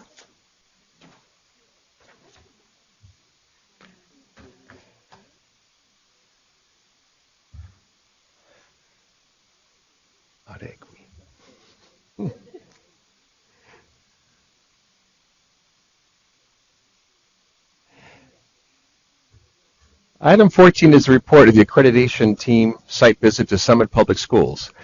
Consultant William Hattrick will introduce this item, and joining him at the table is team lead Patricia Pernin and institutional representatives Pamela Lamke. Is that correct? Right. Director of Summit Teacher Learning Residency, and Lily Lamb, Summit Public Schools Academic Program Manager. Does anyone need to recuse themselves? Seeing none, Mr. Hattrick, will you please begin? I will actually turn it over to my colleague, Bob Locks. I was the consultant assigned to this visit up until a few days before, and I was unable to be on the actual site visit, and Bob was kind enough to take over for me. All right, then. Mr. Lux, please begin. Okay. Thank you. On November 5th to 7th, the accreditation's site visit team arrived at Summit Preparatory Charter High School for their accreditation visit. Summit was a gracious host, and all of our accommodations were superb. The team lead and our Common Standards team member did an excellent job on getting to the institutional infrastructure and how their programs are supported. The two program samplers also did an excellent job in understanding the programs and how they ran. We quickly realized that the Summit Prep Preliminary Single Subject Intern program was very unique and a complex program. As a team, we had several discussions on our findings and how these findings fit with the state's requirements. I'll now have Pat Pernin, the team lead, will now give the results of the findings of the visit. Thank you. Before I go into the findings, I would like to say that the participants, the administrators, the leaders in the program were truly dedicated to the work that they were doing.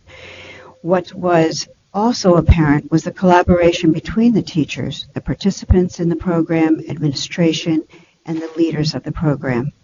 The participants expressed appreciation for the training they received and that they felt supported by their mentor teacher. Please know that the team realized the complexity of the single subject intern program.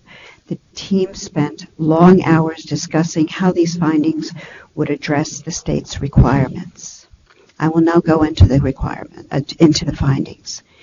Findings on the standards single subject preliminary intern program. After review of the institutional report, supporting documentation, and interviews, the team determined that all program standards are met for the single subject intern program except for the following.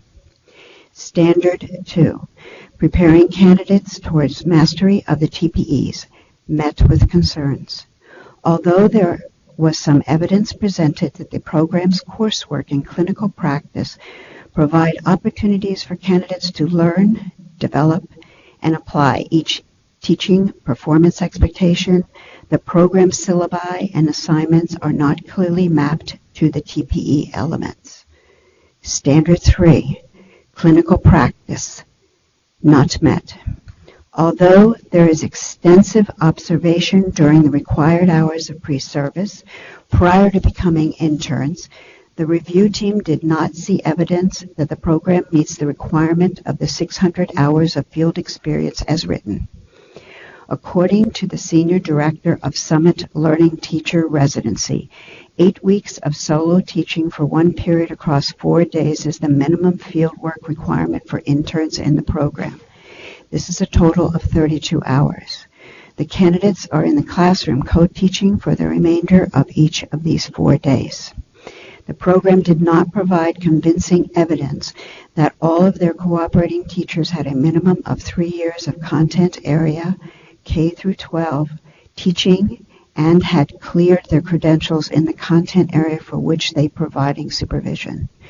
During the interviews, 2 cooperating teachers indicated that they had not cleared their credential. Findings on standards teacher induction. After review of the institutional report, supporting documentation, surveys, and interviews, the team determined that all program standards are fully met for the Summit Public Schools except for the following. Standard 3, designing and implementing individual learning plans within the mentoring system, met with concerns. The candidates developed their ILP on one of 3 topic areas prescribed by the program.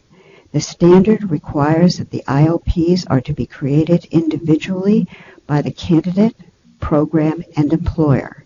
The program requires candidates to submit the 3 portfolios. Common standards 2, 4, and 5 were met. Common Standard 1 was not met, and Common Standard 3 was met with concern. Common Standard 1. Infrastructure to support educator preparation not met.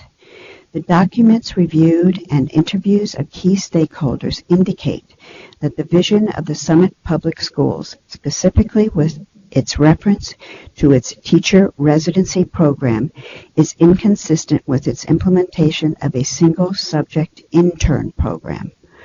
Also, through interviews and documents provided by the program, it is determined that at times cooperating teachers are placed without meeting the required qualifications of years of teaching experience and clear credential status. Single subject intern candidates are consistently recommended for preliminary credentials without having met all the fieldwork requirements. Common Standard 3, Fieldwork and Clinical Practice, met with concern. Documents which included the Summit Learning Teacher Residency, referred to as SLTR, agreement, and other evidence reviewed at the site visit indicate that the teachers are in a residency program rather than an intern program. The minimum 600 hours of clinical practice during which candidates are teacher of record was not evident. The SLTR document also indicates that participating teachers in the SLTR program are not contracted by Summit. As participating teachers were not contracted teachers, interns, the clinical practice as a teacher of record was an issue. And also during this visit, we found that one of the preconditions they were not in compliance with, and that was precondition 2, subject matter requirement, that requires all individuals admitted into an intern program to have passed the subject matter. Although it appears that the program has not allowed candidates to serve on an intern credential prior to demonstration of subject matter competence, the program does not require demonstration of subject matter prior to program admittance. Additionally, some candidates reported not having earned subject matter until very late in the spring in the one-year program, leaving little time for clinical practice. The team believes that this complexity is largely the result of trying to align a residency model with the intern requirements. Our overall recommendation, based on the fact that the team found the preliminary single subject credential program Standard 2, preparing students towards mastery of the teaching performance expectations, was met with concerns, and that Standard 3, clinical practice, was not met, that the Clear Induction Program Standard 3, designing and implementing individual learning plans within the mentoring system, was met with concerns. Common Standard 1, infrastructure to support educator preparation, was not met. Common Standard 3, fieldwork and clinical practice, was met with concerns, and that precondition 2 for intern programs was found to be not in compliance. The team recommends accreditation with major stipulations.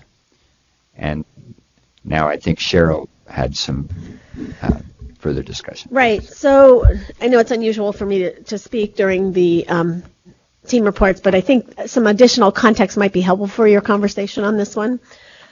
So one of the things I wanted to mention is that there was definitely some confusion in the early years about what kind of program that was being proposed and what is being offered. So in the induction program that they were running was approved in 2015.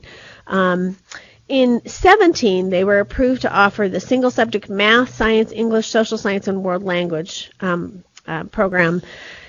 On the intent to submit, they indicated at that point that it was an intern program. Obviously, when the documents come in, they go to our reviewers. The reviewers look at them. They make decisions about the standards.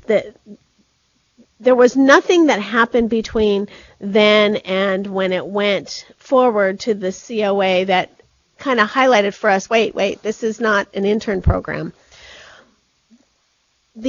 Somehow in October of 2017, Catherine and I picked up that there was some confusion going on and that we needed to make clear. We had conversations with the institution at that time. We called them and said, are you running a residency program or as a student teaching based program or an intern program? Because you have to be running an intern program. So at that point in time, we had conversations. They had candidates in the program. We brainstormed about, okay, you have candidates in the program, but nobody is on an intern credential at that time. So sort of like no harm, no foul. It was October. We can kind of figure out for these candidates who are in the program now, what should we do? So we talked them through and made sure that they got subject matter before they got on an intern credential and got in an internship once they got approved for their CSET or they had passed their CSET. That was supposed to be a temporary fix to deal with the 1 year, and we expected that, in full compliance with the intern requirements for the next academic year, and then the team got there and saw that it wasn't. So I wanted to make sure it was clear that there was some confusion early on about intern or residency. Now remember, there's a lot that's been happening in the last year or so about residency, and we've kind of honed in on what is a residency. In 2017, many programs are using the term residency very loosely.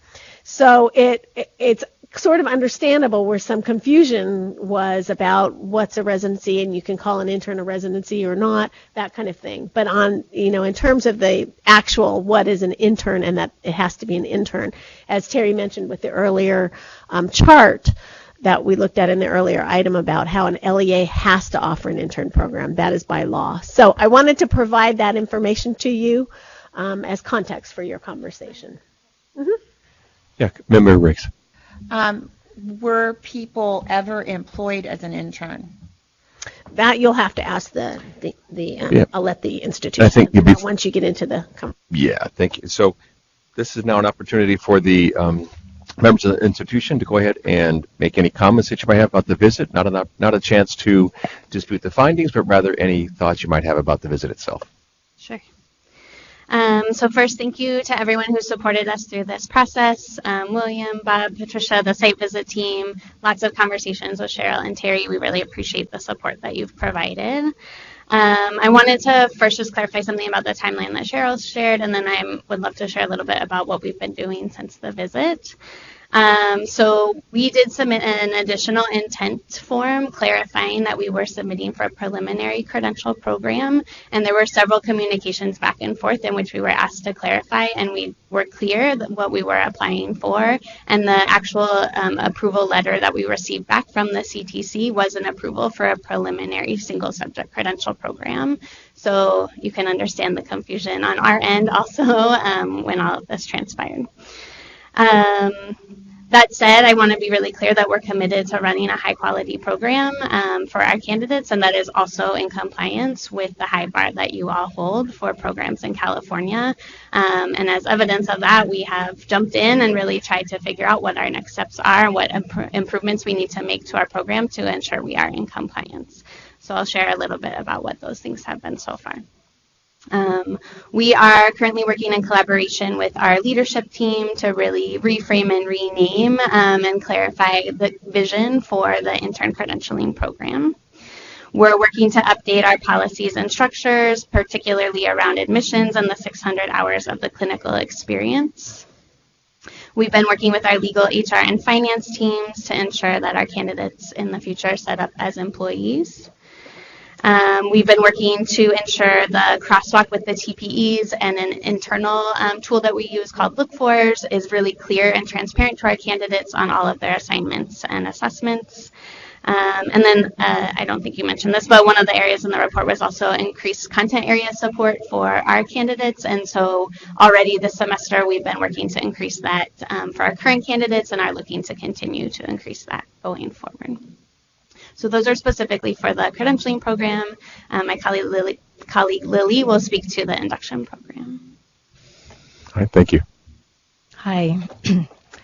For the induction program, we received feedback that there was limited evidence that teachers have autonomy over their ILP and that their ILP is driven by their needs. And I think there may have been a misunderstanding of the ILP process.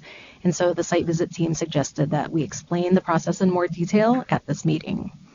The three broad topic areas that are prescribed by the program, they include the student learning environment, student work inquiry cycle, and professional communications.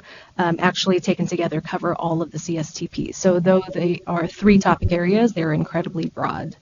And teachers have the freedom to choose any substrand or substrands from those three topic areas as they see fit. And teachers normally set 1 to 2 teacher goals based on the co-assessment scores that they come to with their mentors. And they normally add 1 school site goal in addition. So if the teacher goals overlap with the school site goals, there is no need to set a separate goal. So teachers then choose what portfolio entry they work on based on how relevant their personal goals and the school site goals are to that portfolio entry. So the teachers do have a considerable amount of control over their ILP, and at the same time, there's room for employer input through the school site goal. All right, thank you. Discussion. We have And I Sure. just want to confirm what Pam Lemke did say about the letter that went back to them did just say preliminary single subject. It did not say intern. So she's absolutely correct. Okay, thank you. Member Riggs, you were first, would you? Well, I think, having read what the report says, it says it appears it was a student teaching residency program. I don't know that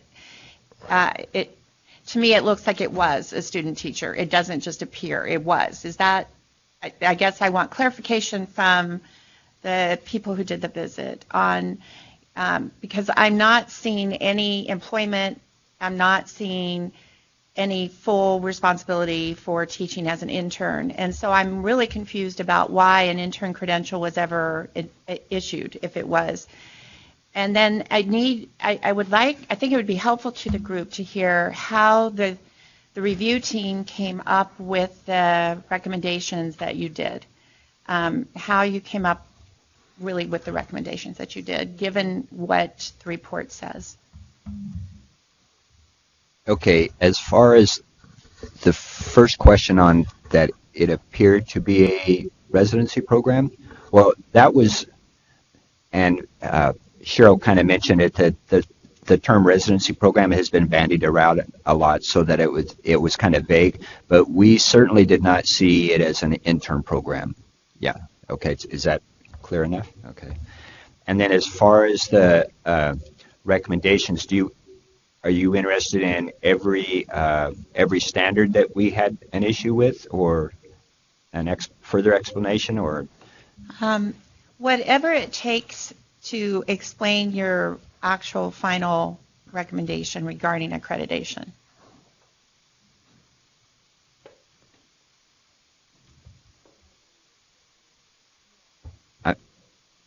So, are you asking how we came up? Right. I'm sorry. What? Okay. All right. And it was, and we had a large discussion on that, and it's kind of one of those things to where it was just really close on either way, and we felt that the candidates that were coming out of the program the candidates that came out of the program were very strong, and so it's kind of a point to where they ran a program that seemed to be very effective on teaching candidates to be effective teachers, but the fact that it wasn't following the legalities of the Ed Code is where we came to that point. Thank you. Any other committee member? Member Forbes. So thinking about the hiring of interns, the preconditions also require that there's justification for an intern program and that there are, in fact, shortages of appropriately certificated staff. So is that the case at your school? Are there openings?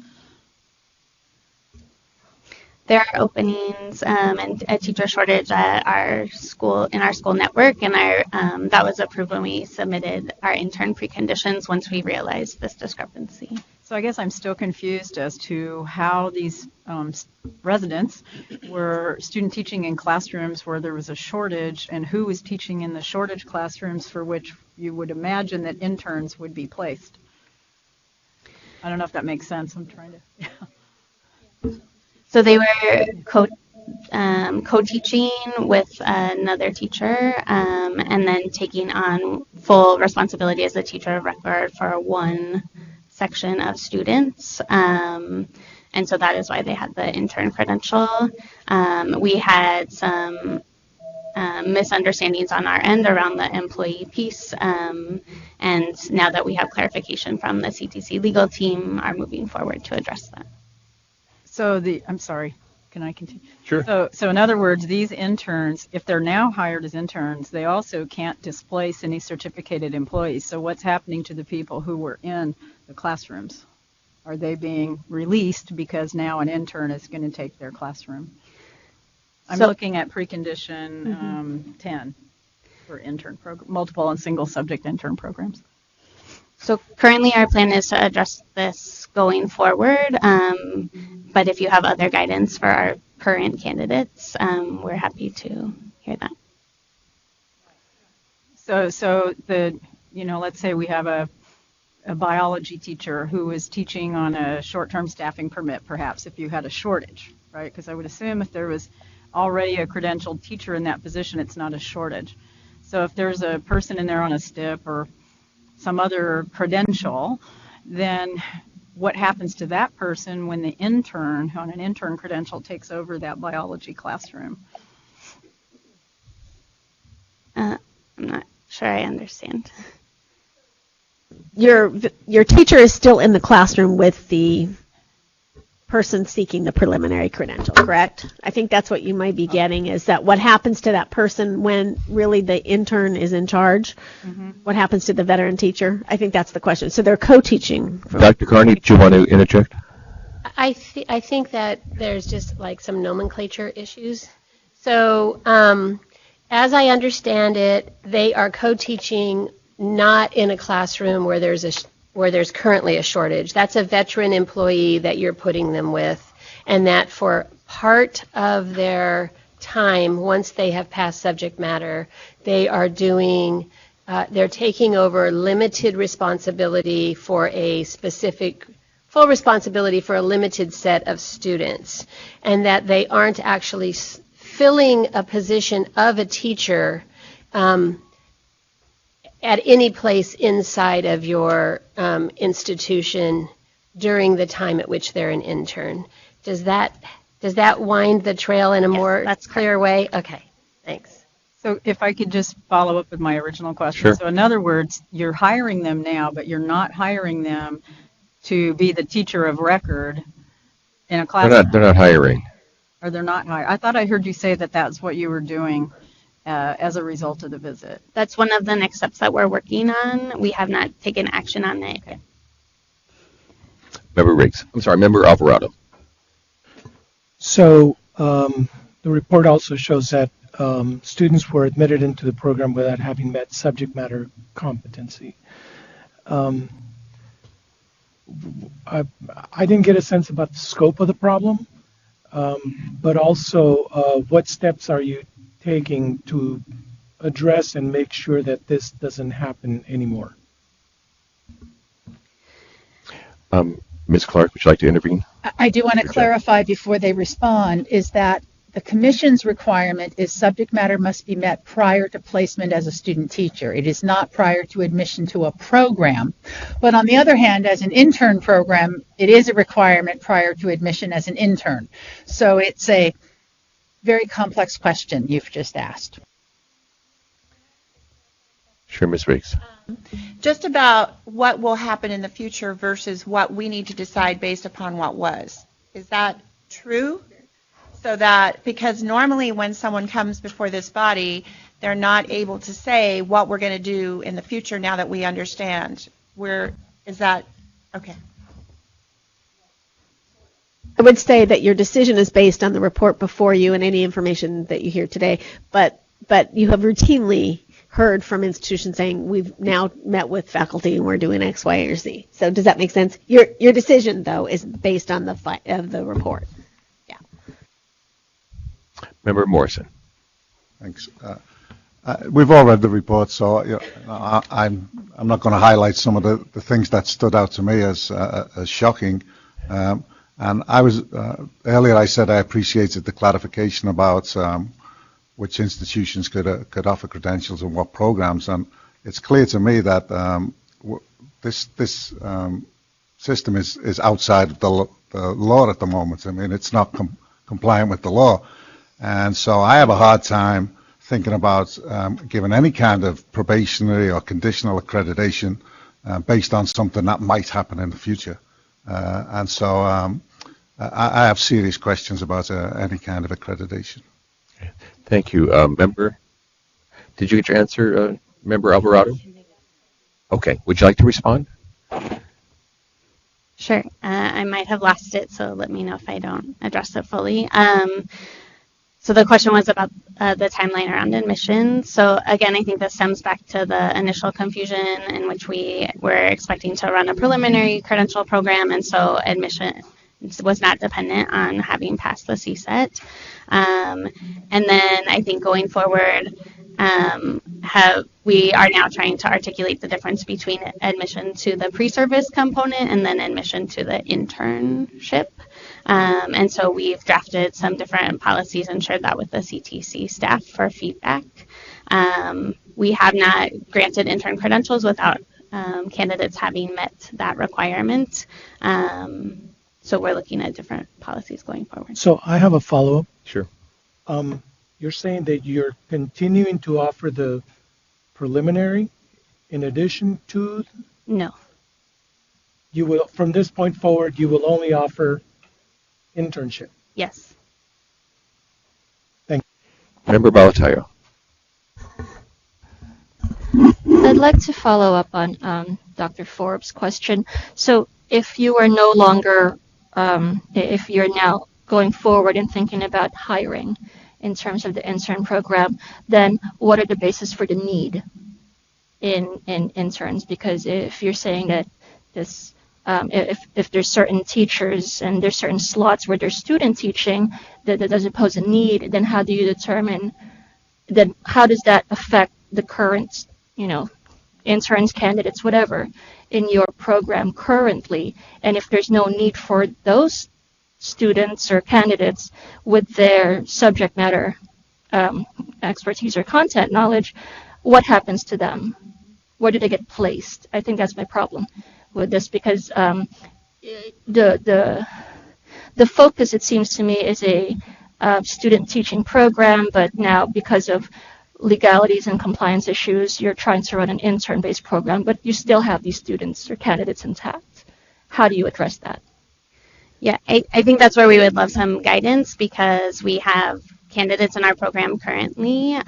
We want to support them in continuing to move into teaching, and at the same time, we're in January, almost February, and so our schools are staffed for the most part for the year.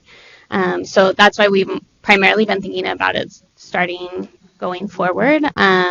And we have historical data from our institution on where there have been needs and subject shortages in certain subject areas and things like that. So that would help us define where we would hire interns going forward. So a clarifying question. The candidates or the folks that are in your program right now, are they employed by your district? They're not currently employees. They're receiving a living stipend. So they do not have an intern credential? A number of them have an intern credential. But not all of them? Yes, we have a few who have not yet passed the CSET. Okay. Another question that, based on the report, is this not meeting the 600 hours of clinical practice. Can you speak to that with regards to how you're addressing it now and what your plans are for addressing that in the future? Yes. This was definitely one of the big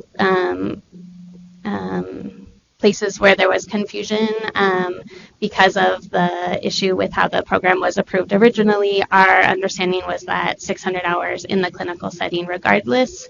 It doesn't actually say in the standard 600 hours with an intern credential, although we now understand that that is what is intended to say. And so with our current candidates, we are tracking their hours and will ensure that they have 600 hours before they receive their preliminary credential. And as we are drafting these policies around when admissions will start and what the length of the internship will be, we are ensuring that we are now calculating going forward as well 600 hours from the start of the intern credential. Member Riggs. So I am most concerned with what is now, not the future. And when I think about licensure in other professions and legalities in other professions, they take it very seriously, and I want us to do the same. And so you've got people in your program who are not interns, but they're in an intern program, and I understand that there's confusion related to the term preliminary, but the intern program, in my mind, is a preliminary program, and you applied for an intern approval, if I'm understanding everything, and perhaps staff can give additional information. But as a program sponsor, we are we are the ones who have responsibility for understanding what kind of program we're applying for. And the requirements are very clear related to the intern program itself and the subject matter responsibility, the fact that they have to be employed. All of those things are very, very clear. If there's confusion about the 600 hours, that to me is minor compared to these other issues that are, that should have been quite clear to you when you applied for an intern program. So the fact that the response from the commission to you was that you got approval for a preliminary program is true. You were approved for a preliminary intern program, even if it didn't specifically say that. So I can understand some confusion about the 600 hours because that was a new requirement. I cannot understand how you would not understand that your people had to be employed and have to be meeting a shortage in your district, that they could not just be put in as student teachers or whatever we want to call them. They were not employed, and they did not qualify for an intern credential because employment is a requirement of the intern credential. And so now we have this situation in front of us that is very serious, and I'm not exactly sure what to do about it, because you have people who've gone through this program in good faith, and yet I also see that I have a concern, and that's why I asked the question about how did the committee come up with met with concerns, especially related to the second standard for the program, because the coursework did not fully connect to the TPEs. You had them placed with people who did not have a full credential, a clear credential, who did not match the subject area in which they were studying, and the candidates themselves said that they wanted more learning in content. And so do these people get a credential? I mean, this is what we're talking about to me. We're talking about the people in the current program who think that they are supposed to be getting a credential and they're not in a program in which they should be. And that second standard suggests that even if they're strong people, that they did not get the education that they deserved because there was all of this confusion related to how the program was designed. So I don't know what to say from here on out, but to me that frames it as to what we're discussing, unless I'm missing some information.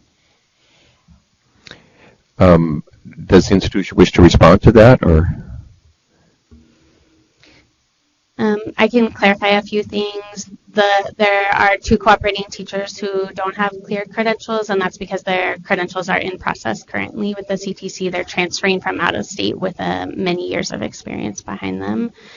I think I just want to add, I feel really strongly about the quality of candidates coming out of the program and of the experience that they have had, and I feel confident that I understand the concerns. We want to address them. We want to work with you all to address them, and I feel confident that we can do that, and we appreciate the guidance that you can provide in how to do that. Member Alvarado. So earlier I asked if you're running now a strict induction program. An intern program, and you said yes. So Table 1 shows that there are currently 15 students enrolled in that program. Are all of them employed by the district as interns? The 15? No, none of them are currently employed. We just received additional information from the CTC legal team this week, so we have not been able to take action on that since then. So we had provided information about how we read the ed code historically, that an intern must be an employee of the district. Summit had said our lawyers read it differently, and really it came down to the when interns were a funded grant program. And so we sent that information to our lawyers, and they said, no, that's basically the section of the law applies to all interns. The fact that the state no longer funds is not relevant, really. It's so that was the issue. So we had the follow-up email from our lawyers this week. What the timing of that, was that recent, or was yes, that was Tuesday. Thank you. Okay. I want to come back to that. Member Morrison, please.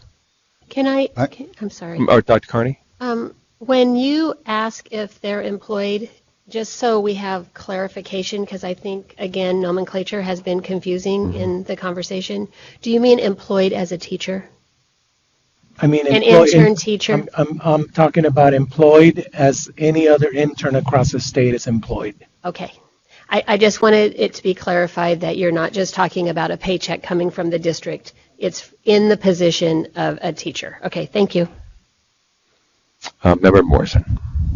Thanks. If I could, I'd like some advice and clarification from staff before I join the others. I'm inclined to propose that we reject the recommendation and not accredit the institution. But what I would like to know or get some advice is what are the options for those candidates who are in the program at the moment, and what could we be thinking about for those if we do decide to do that?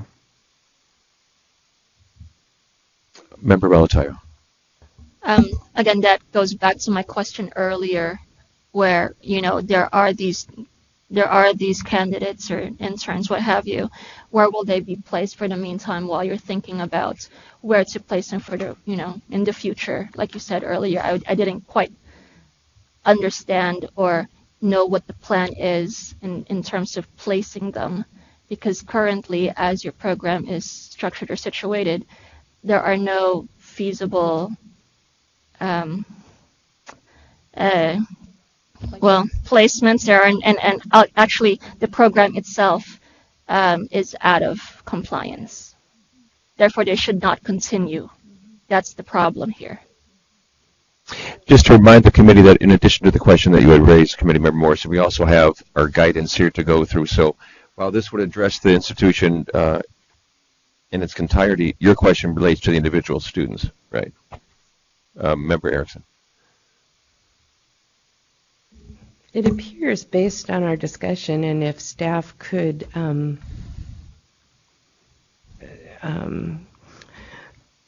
discuss this with us, that people in this program are not even eligible for a credential at this point, period.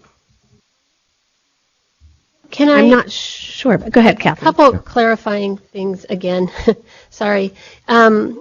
Back to Committee Member Morrison, I think that you are, so in talking about the institution, there's two programs in the institution, so the committee is allowed to create a stipulation in which a program is closed without denying accreditation to the whole institution. Additionally, there are systems in place for staff to work with an institution to find placements with other institutions for continuing candidates. That is a very severe step, but I heard you say reject, and I didn't know if you were talking about a program or the institution. Yeah, I should have been clear, and now thank you for the clarification. I meant this intern program. So, lots of issues on the table here. Definitely. So, I think it might be helpful, and I'm not sure why, but I think it might be helpful for maybe the institution to talk about before the person becomes serves on the intern credential, what is it that they're doing in the classroom? I think separating the time periods for which the candidate is in sort of pre-service versus being on an intern, I think might help a little bit, because I'm feeling like there's lots of issues and all of a sudden they're all being intermingled, and I think, I don't know, if that would help anything, I think that might give that. Sure. So candidates spend the summer in coursework with us and orientation to the program and to the institution. In the fall, they are observing in their in the school where they've been placed 4 days a week, watching a master teacher really do their craft, collaborating alongside of them as they're understanding planning and things like that. For that, mostly They're observing and maybe talking, obviously, with the okay. Yeah. Can I just ask a quick clarification? Could you define the term collaboration as it relates to how you just mentioned that? I mean, like sitting alongside as the expert teacher is planning, and they are sharing their thinking and talking through the work that they are doing, so there's conversation happening there. And they continue to work with us on their pre-service coursework, 1 additional day a week. We do have folks who pass their CSET sort of all throughout, some before they come into the program, some this year who passed, early in the fall, and so then intern credentials are granted as those requirements are being met. Is there more that you want me to add on to there? What happens with that candidate once the intern credential? What are they doing then at that point? So then they're moving into, they're still there 4 days a week, but then they're shifting from observation into co-teaching, and then the one block that they've identified where they'll be the teacher leading the planning, teaching, assessment, family communication, primary responsibilities for that class. And when does the clock start ticking for those 600 hours? And how many do you count per day? When the intern credential is granted, we have clarification from the CTC staff that we should not be counting more than 6 hours a day. They're on campus more than that time, but those are the hours that we're counting. And so we, as I mentioned before, are documenting that for each of our candidates. Member Riggs and then Member Erickson. So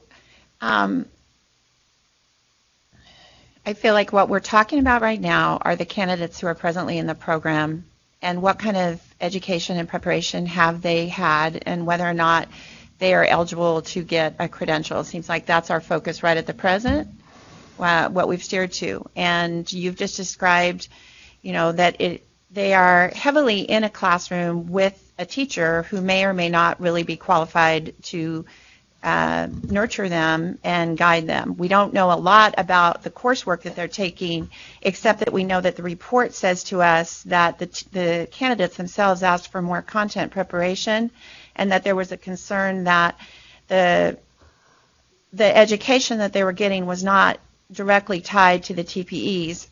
And we haven't really heard anything related to how all of those TPEs, which are so many and so in-depth, are addressed in this program in their coursework. And so I have a question in my mind about whether or not they have fully, we know that they are not in an intern program. And we know that you're not eligible to offer a preliminary student teaching program. And if I felt fully confident that what they had gotten was a full student teaching program in error, I would have less concern about the credentialing of the candidates that are in your program presently. So, I feel like you do not have an intern program. We cannot say that you have an intern program. It doesn't matter what you do in the future. At the present time, you do not have an intern program. There aren't 15 placements of employment for the people that you've admitted. And there's nothing to do about that except to say this is not an intern program and we cannot allow this because the law doesn't allow it. So the only other option is to think about what do those candidates do, and if we hear from someone from the site team that there is assurances that what the candidates have experienced is equivalent to what they would have experienced in a student teaching program fully, maybe that allows us to have some flexibility with the way those candidates are treated. I'm not sure. Member Erickson and Forbes. Dr. Riggs just beautifully outlined my concerns. That was a twofer. Well done. Member Forbes. Then I would add to that, because I also think it was very well outlined, the concern that I have because Standard 2 was met with concerns and Standard 3 wasn't met. So that makes me not I know we're going to accept the findings on standards of the team. I still think there may be some preconditions that I have concerns about that weren't identified in this report, because that's not the subject of the site visit. But it doesn't give me confidence in the preparation for these 15 candidates while they're still in the program if Standard 2 was met with concerns and Standard 3 was not met for that program. Yeah, Ms. Clark? I was just in the accreditation framework just to look into this. You do know you have the ability to not only prohibit an institution from sponsoring new programs, you also have the ability to prohibit an institution from accepting candidates in a specified program. So that is something you could think about. Another thing to consider is, in our last framework at least, when an institution was denied or closed, or if a program was to be closed, the candidates that are actually in the program still get to finish the grading period they're in, which we're kind of in a grading period that takes us to the end of the school year now, in essence. So we would not kick candidates out next week based on a decision you made here today. So that's not really viable.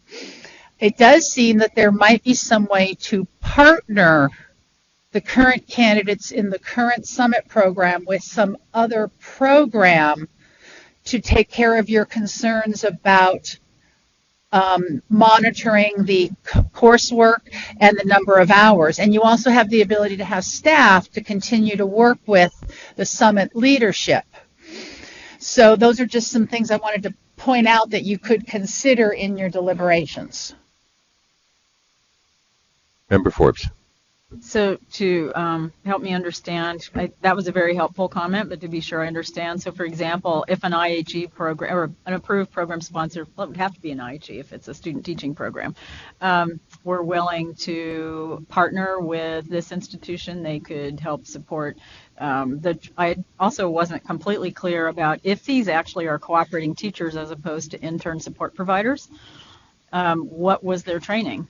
Did they all have 10 hours of training? What kind of mentoring are they getting in order? And I'm forgive me if it was in the report and I missed it, because it was a very thorough report. But I think she wants to respond to that. Yeah. I'm happy to speak to that. So all of the folks serving in what we call the cooperating teacher role received 2 full days, so 16 hours of training prior to the start of the school year. That was led by my team. That covered overview of the program, coaching and observation, best practices, understanding the curriculum, the TPEs, the EdTPA, all of the core components of the program and the candidate experience. We then did a follow-up full day in October, and we just had another one last week. So over the course of the year, 4 full days of professional development. In addition, what we call the mentor, what you would call the university supervisor from our program, checks in with them every other week when they're on site, and they have additional support from their school leader with the role.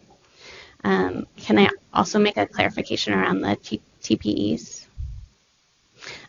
So perhaps Bob or Patricia could speak to this from their perspective, but my read on the report and from the conversation I had with the site visit person who looked at the program when we talked through the TPs together was not that the coursework was not aligned, that we didn't have it visible to the candidate. So we have internal documents where we show between our look-fors, which is the assessment tool that we use, and the TPEs, the alignment between the content and the projects that our candidates are doing in coursework, the alignment to the TPEs.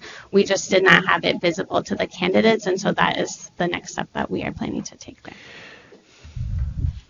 Member Forbes. And just in continuing this thought about if there were a partnership with IHE, thank you for explaining the training. That was very helpful. Then they would have access to a university supervisor as well as to a cooperating teacher, which would, I think, be particularly important if there were cooperating teachers that don't have the clear credential or, other. They've had the training, so that's good, but at least that would provide two forms of support. Since as a district, you would only have the district employed personnel. Member Alvarado. So, sorry to get into the weeds, but based on what Terry just shared, assuming that there's a partnership with an IHE, those services aren't for free. And so who do you envision being, or what entity being responsible for the additional costs that would be associated with that review and coordination with an IHE? Who would bear those costs?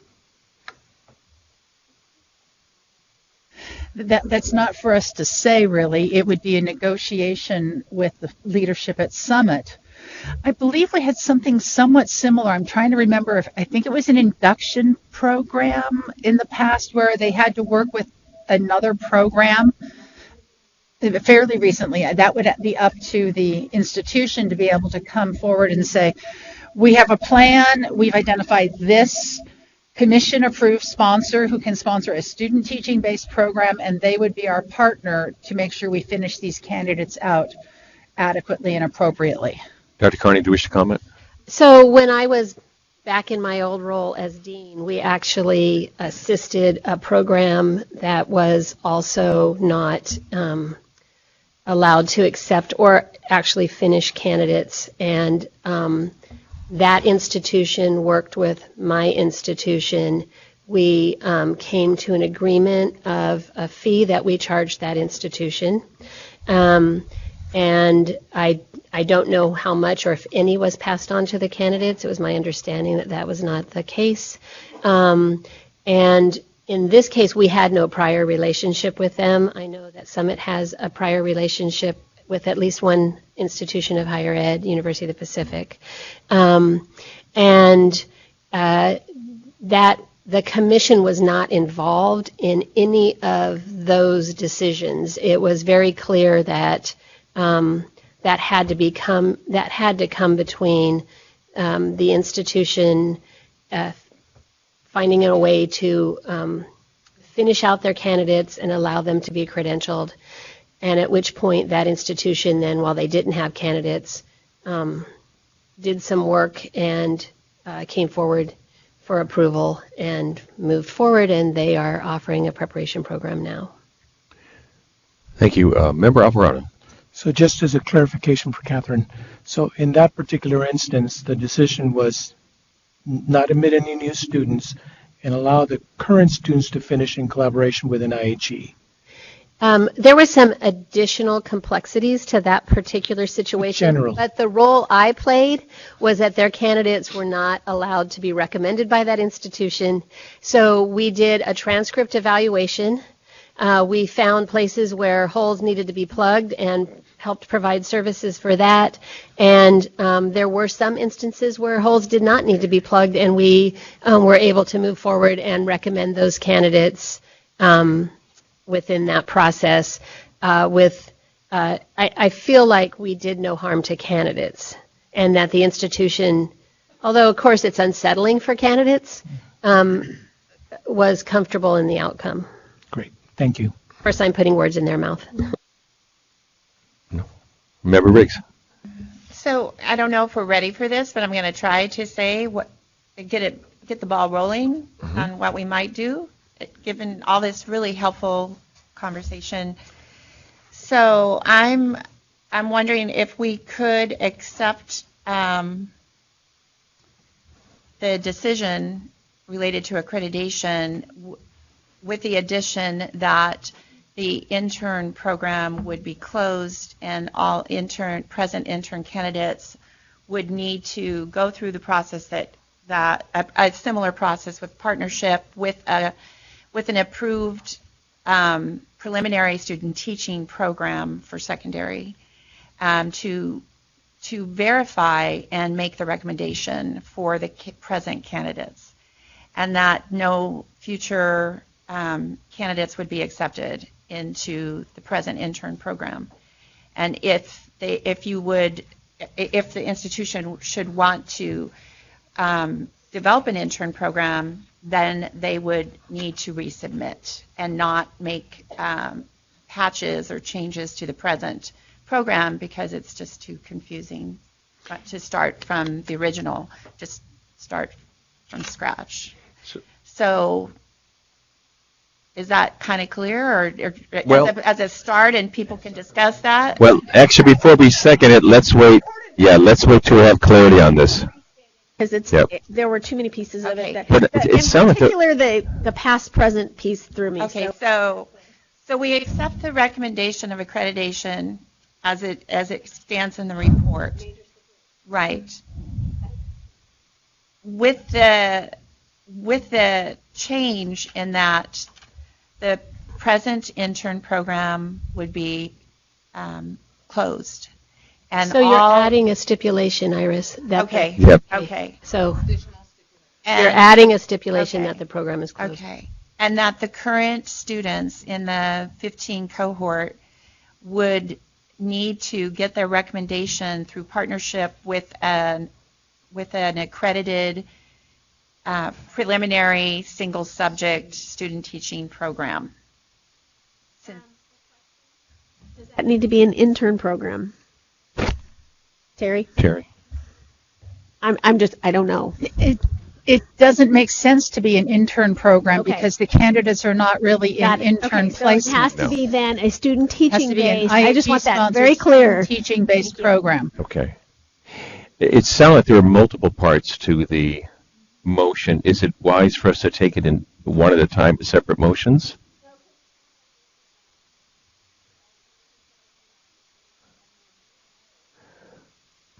So I don't think that you have to put into the stipulation that in order for them to have an intern program, they have to resubmit, because when you close a program, there's already language in the handbook that requires that. So in making it cleaner, I don't think you have to put that explanation in there. So you're accepting the team findings, yet adding stipulation to it. And is that acceptable way to do that, Cheryl? Or? So she's accepting the team findings, but then adding additional stipulations to that. So is that two separate, or is that all in one? Also makes me wonder what happens to some of the stipulations that are there if you're closing the program and so those stipulations don't exist anymore. Correct? Mm-hmm. I'm thinking. The teacher induction's still there. Induction, right. The induction one stays there. Cheryl, because they're closing a program and because they're not allowing students to be accepted, well, obviously if the program's closed, do they need to change the decision to a probationary rather than major? That's, I don't know, look at the chart. That would seem to be more in line. I don't think it's required, but it does seem to be more in line with what probationary means.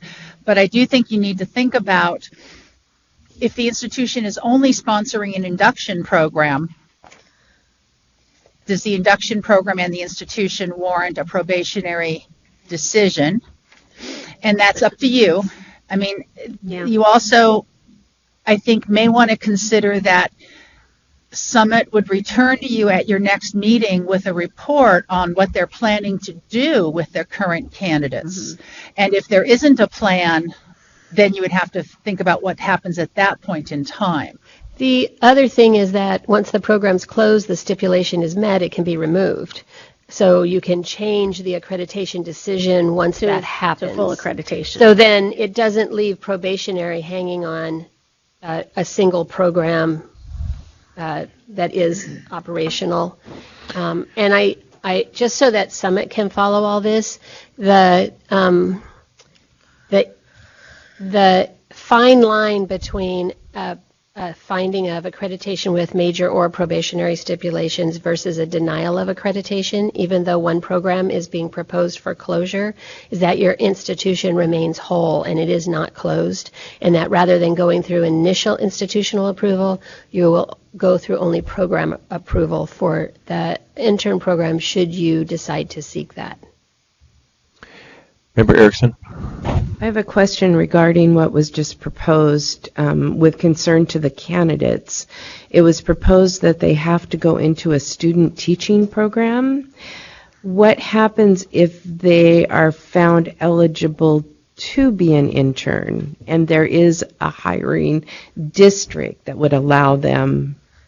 Could that happen? It seems like it could. It seems like it could, except I believe these 15 candidates are very happily placed in Summit School classrooms with cooperating teachers at this point in time. I don't think they're actually out looking for jobs. So I think their whole trajectory really has been kind of on a student teaching based program approach. With that, though, my concern is they are not approved as a student teaching program and have not met those qualifications, nor has the organization appeared to follow all of the guidance and opportunities that are provided by the CTC to understand those programs, and I'm not sure that that's an appropriate. Okay, I know Member Riggs was. I mean, I have the same exact concerns, but what helped alleviate them is what Catherine shared about how it worked at your institution when you were a dean. So what I'm thinking is that it's as though these candidates, through no fault of their own, really had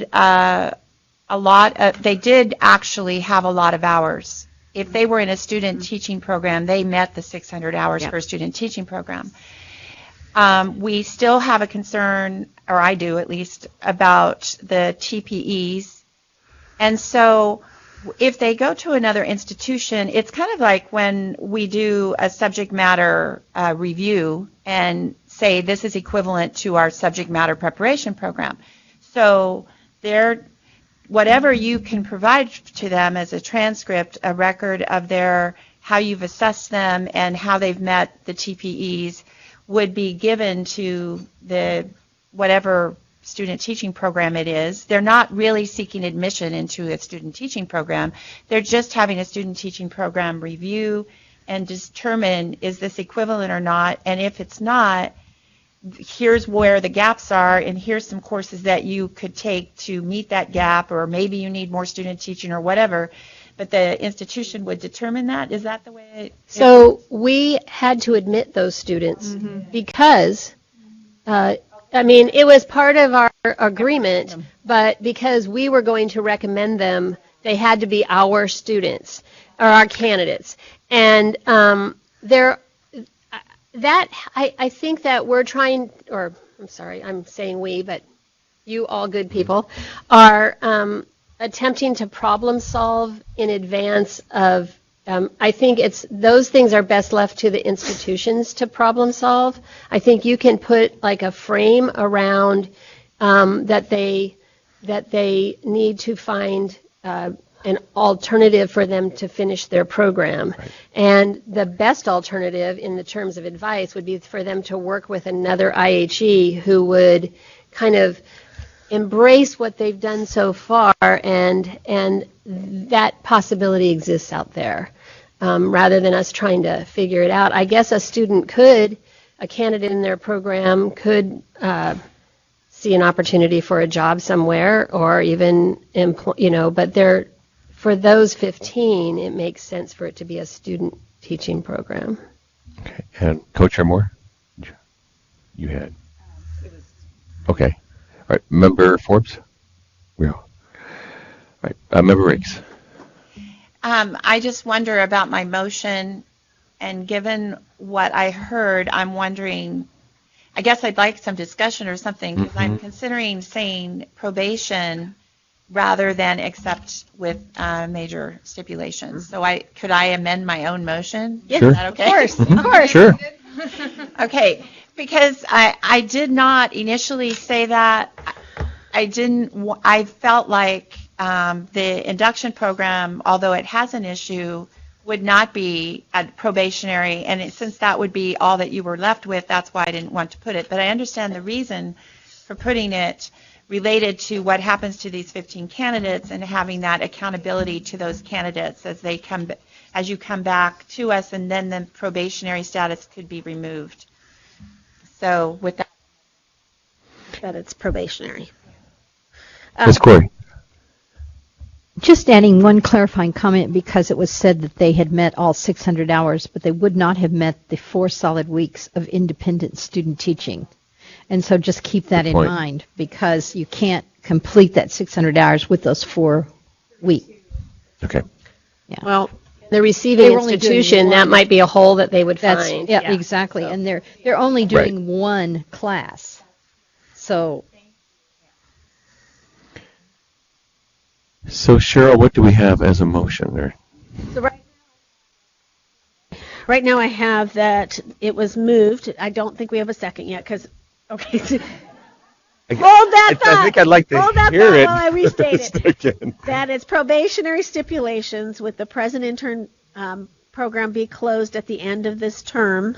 The current students, that the program would work with another student teaching-based program to work with these current students, and that program would recommend these candidates. I did not hear, but I'm assuming, so you tell me yes or no, that you would like them to come back with the plan at the very next meeting, I'm assuming. Okay. That's what I have so far. And now? Okay, so we have a motion by Committee Member Riggs, seconded by Member Morrison. Sure. Where it states that they would be recommended by the other institution, I think we need to be really clear and say they would apply for recommendation by the partner institution. Okay. Because we can't say that they would be. So can I want to know the intent. I'm a little confused. Your intention is that no current candidates can be recommended by this institution. Okay. Mm-hmm. They have to be recommended by the receiving by the partner for a preliminary credential, not for the clear. Right. Thank you. Right. Just for that program.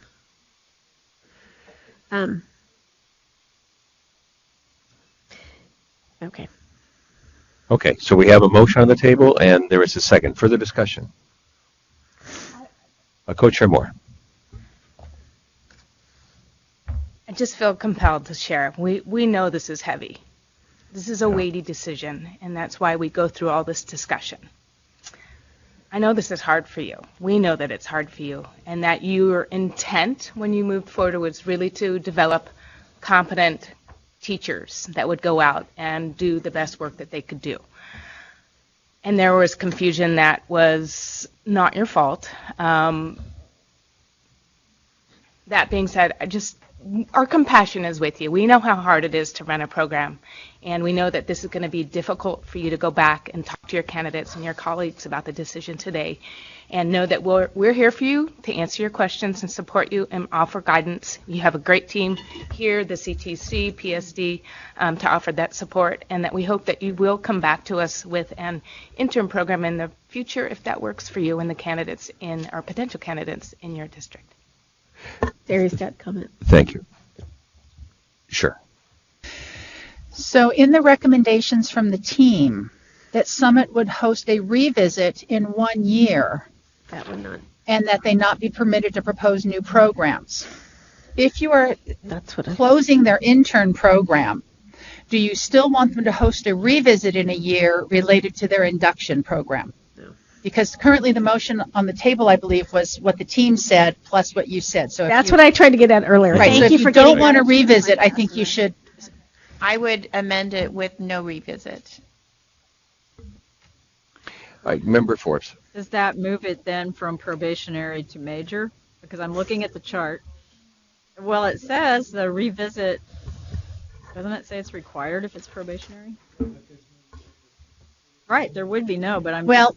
This required is taken with a grain of salt, all of it. Okay. You as a body have the right to make the decisions that are appropriate for each institution. And usually you're right, with probationary it would be required, but the probationary part of this is being closed. Exactly. So it doesn't make sense to have.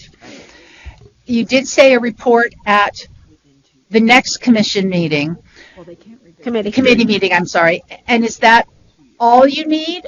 Is there a follow-up? Is there a seventh year report due to address the induction issues? No. Harry, I have a question about your question. Sorry. When you read that back, in addition to revisit, you also said that they not be allowed to propose any new programs. Part of what this discussion has been about To is allow that them to. is they're going to close, And then rethink. and then according to the requirements of our handbook, they're in a position where they'll, if they decide to pursue this, they'll have to be allowed to propose new programs. Right.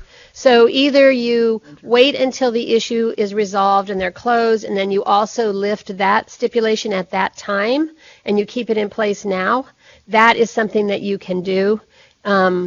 So I just like following the string. It's perfectly fine to leave that there, but I'm just putting on the radar that down the road you have to reconsider that part. You might have to. You can leave it there now that they can't propose any new programs. It was not in Iris's Oh, okay. list. I misunderstood. I'm so sorry. So It's on okay. All right. So is it in or out, people? Member Alvarado. So to simplify the matter, could we not just add an addendum that says that this motion also notes that any previous team recommendations that were based on a continuing program be rescinded or eliminated, so that both of those were based on the assumption that the program would continue. And in this case, the program is not continuing, therefore those two items are no longer relevant. So can I make a suggestion? Sure. I think that you leave the motion as it is, and then when next committee meeting, when there's evidence that they have closed, then you can remove the other stipulations, and then you're taking it in increments. That might be the cleanest way to do it. I mean, it's not the only way. But it's step by step and a little clearer. Okay, so where are we? I just want to double check to be sure. There was a motion on the table, and it was seconded. Right. Cheryl, do you mind just rereading the motion to be sure we're all on the same page? So the motion is for, I think, probationary stipulations, that the intern program would be closed, that the students in the 15 cohorts would be recommended, or the cohort of 15 would be recommended by another commission-approved preliminary program. We were taking out preliminary. What? Maybe. We're not saying I should. How about evaluated and monitored, and when appropriate, recommended? Okay. Maybe recommended after that, evaluated and monitored. And that the institution come back with a plan at the next meeting where they are with things, the status, I guess the status. Update. Update. Related to closure. And future candidates, not future candidates. And candidate placement. Candidate placement, right. I take out future. Placements, okay. Right. I have to make one more clarification. I think that you're really saying, because it's student teaching, it has to be an IHE. Yes. The partner has to be an IHE. Right. Okay. And that we are eliminating any need for the revisit and any follow-up related to the induction program at the formal follow-up with you. Until the institution presents in March, right? No, because what I thought I heard about the induction program is you're good, that they will make the changes, that you did not need anything I further. am good, but I thought that we would go to Catherine's suggestion that we just leave it as is related to what it says, and then make those changes to the requirement for the focus visit and everything else. That would be erased once the closure has occurred and we've gotten the update. That's what I had understood where we were going. just for the time being, until this is closed. Okay. Okay. Okay. Do we need to reread it one more time? Sorry, Cheryl, I just want to be I'm, sure. I'm actually going to ask Iris to restate it. Thank you. Thank you. I don't think, yeah. You can look at my notes. Okay. It starts there. Okay, so we accept the report and recommendation of the committee with a new stipulation added, and the stipulation is that the present intern program would be closed and that the institution would work to partner with an approved preliminary student teaching single subject program, which means it's an IHE, to have the 15 current candidates be monitored and evaluated and apply for their recommendation for the credential by that partner When appropriate. when appropriate. Oh, and just to make it clear that the institution, it's that the present institution is not allowed to admit new, the program is closed and they cannot recommend for the credential. Does that do it? Did you just say admit and recommend? I just want to make sure it's clear. Which part? Admit and recommend? May not be allowed to admit or recommend. Okay. Just want to make sure we got Did you leave the accreditation decision as major or probationary? It was probationary in my mind. Which isn't, yeah. Yep. So If it's that's not your the motion, report that's of the the motion. committee. It's a different. So that's why I'm trying to get that clear. Okay. And the rest of the report, as it relates to the induction program, stays as is. Okay, that is the motion. Do all committee members understand the motion? Okay, and is there, Committee Member Morrison, do you still second that? Okay, any further discussion? Okay, motion on the table has been seconded. Time for the vote. All in favor, say aye. Aye. All opposed? Motion carries. That's okay. Thank you for a very detailed discussion, and we do recognize that it may not necessarily be what the institution was hoping for. We tried to work within what our guidelines are, and we do appreciate you coming to visit before us. So thank you also for Ms. Vernon, Ms. Lamke, Ms. Lamb, Mr. Hattrick, and Mr. Locks. Thank you so much. Looking at our agenda, is Anaheim en route still?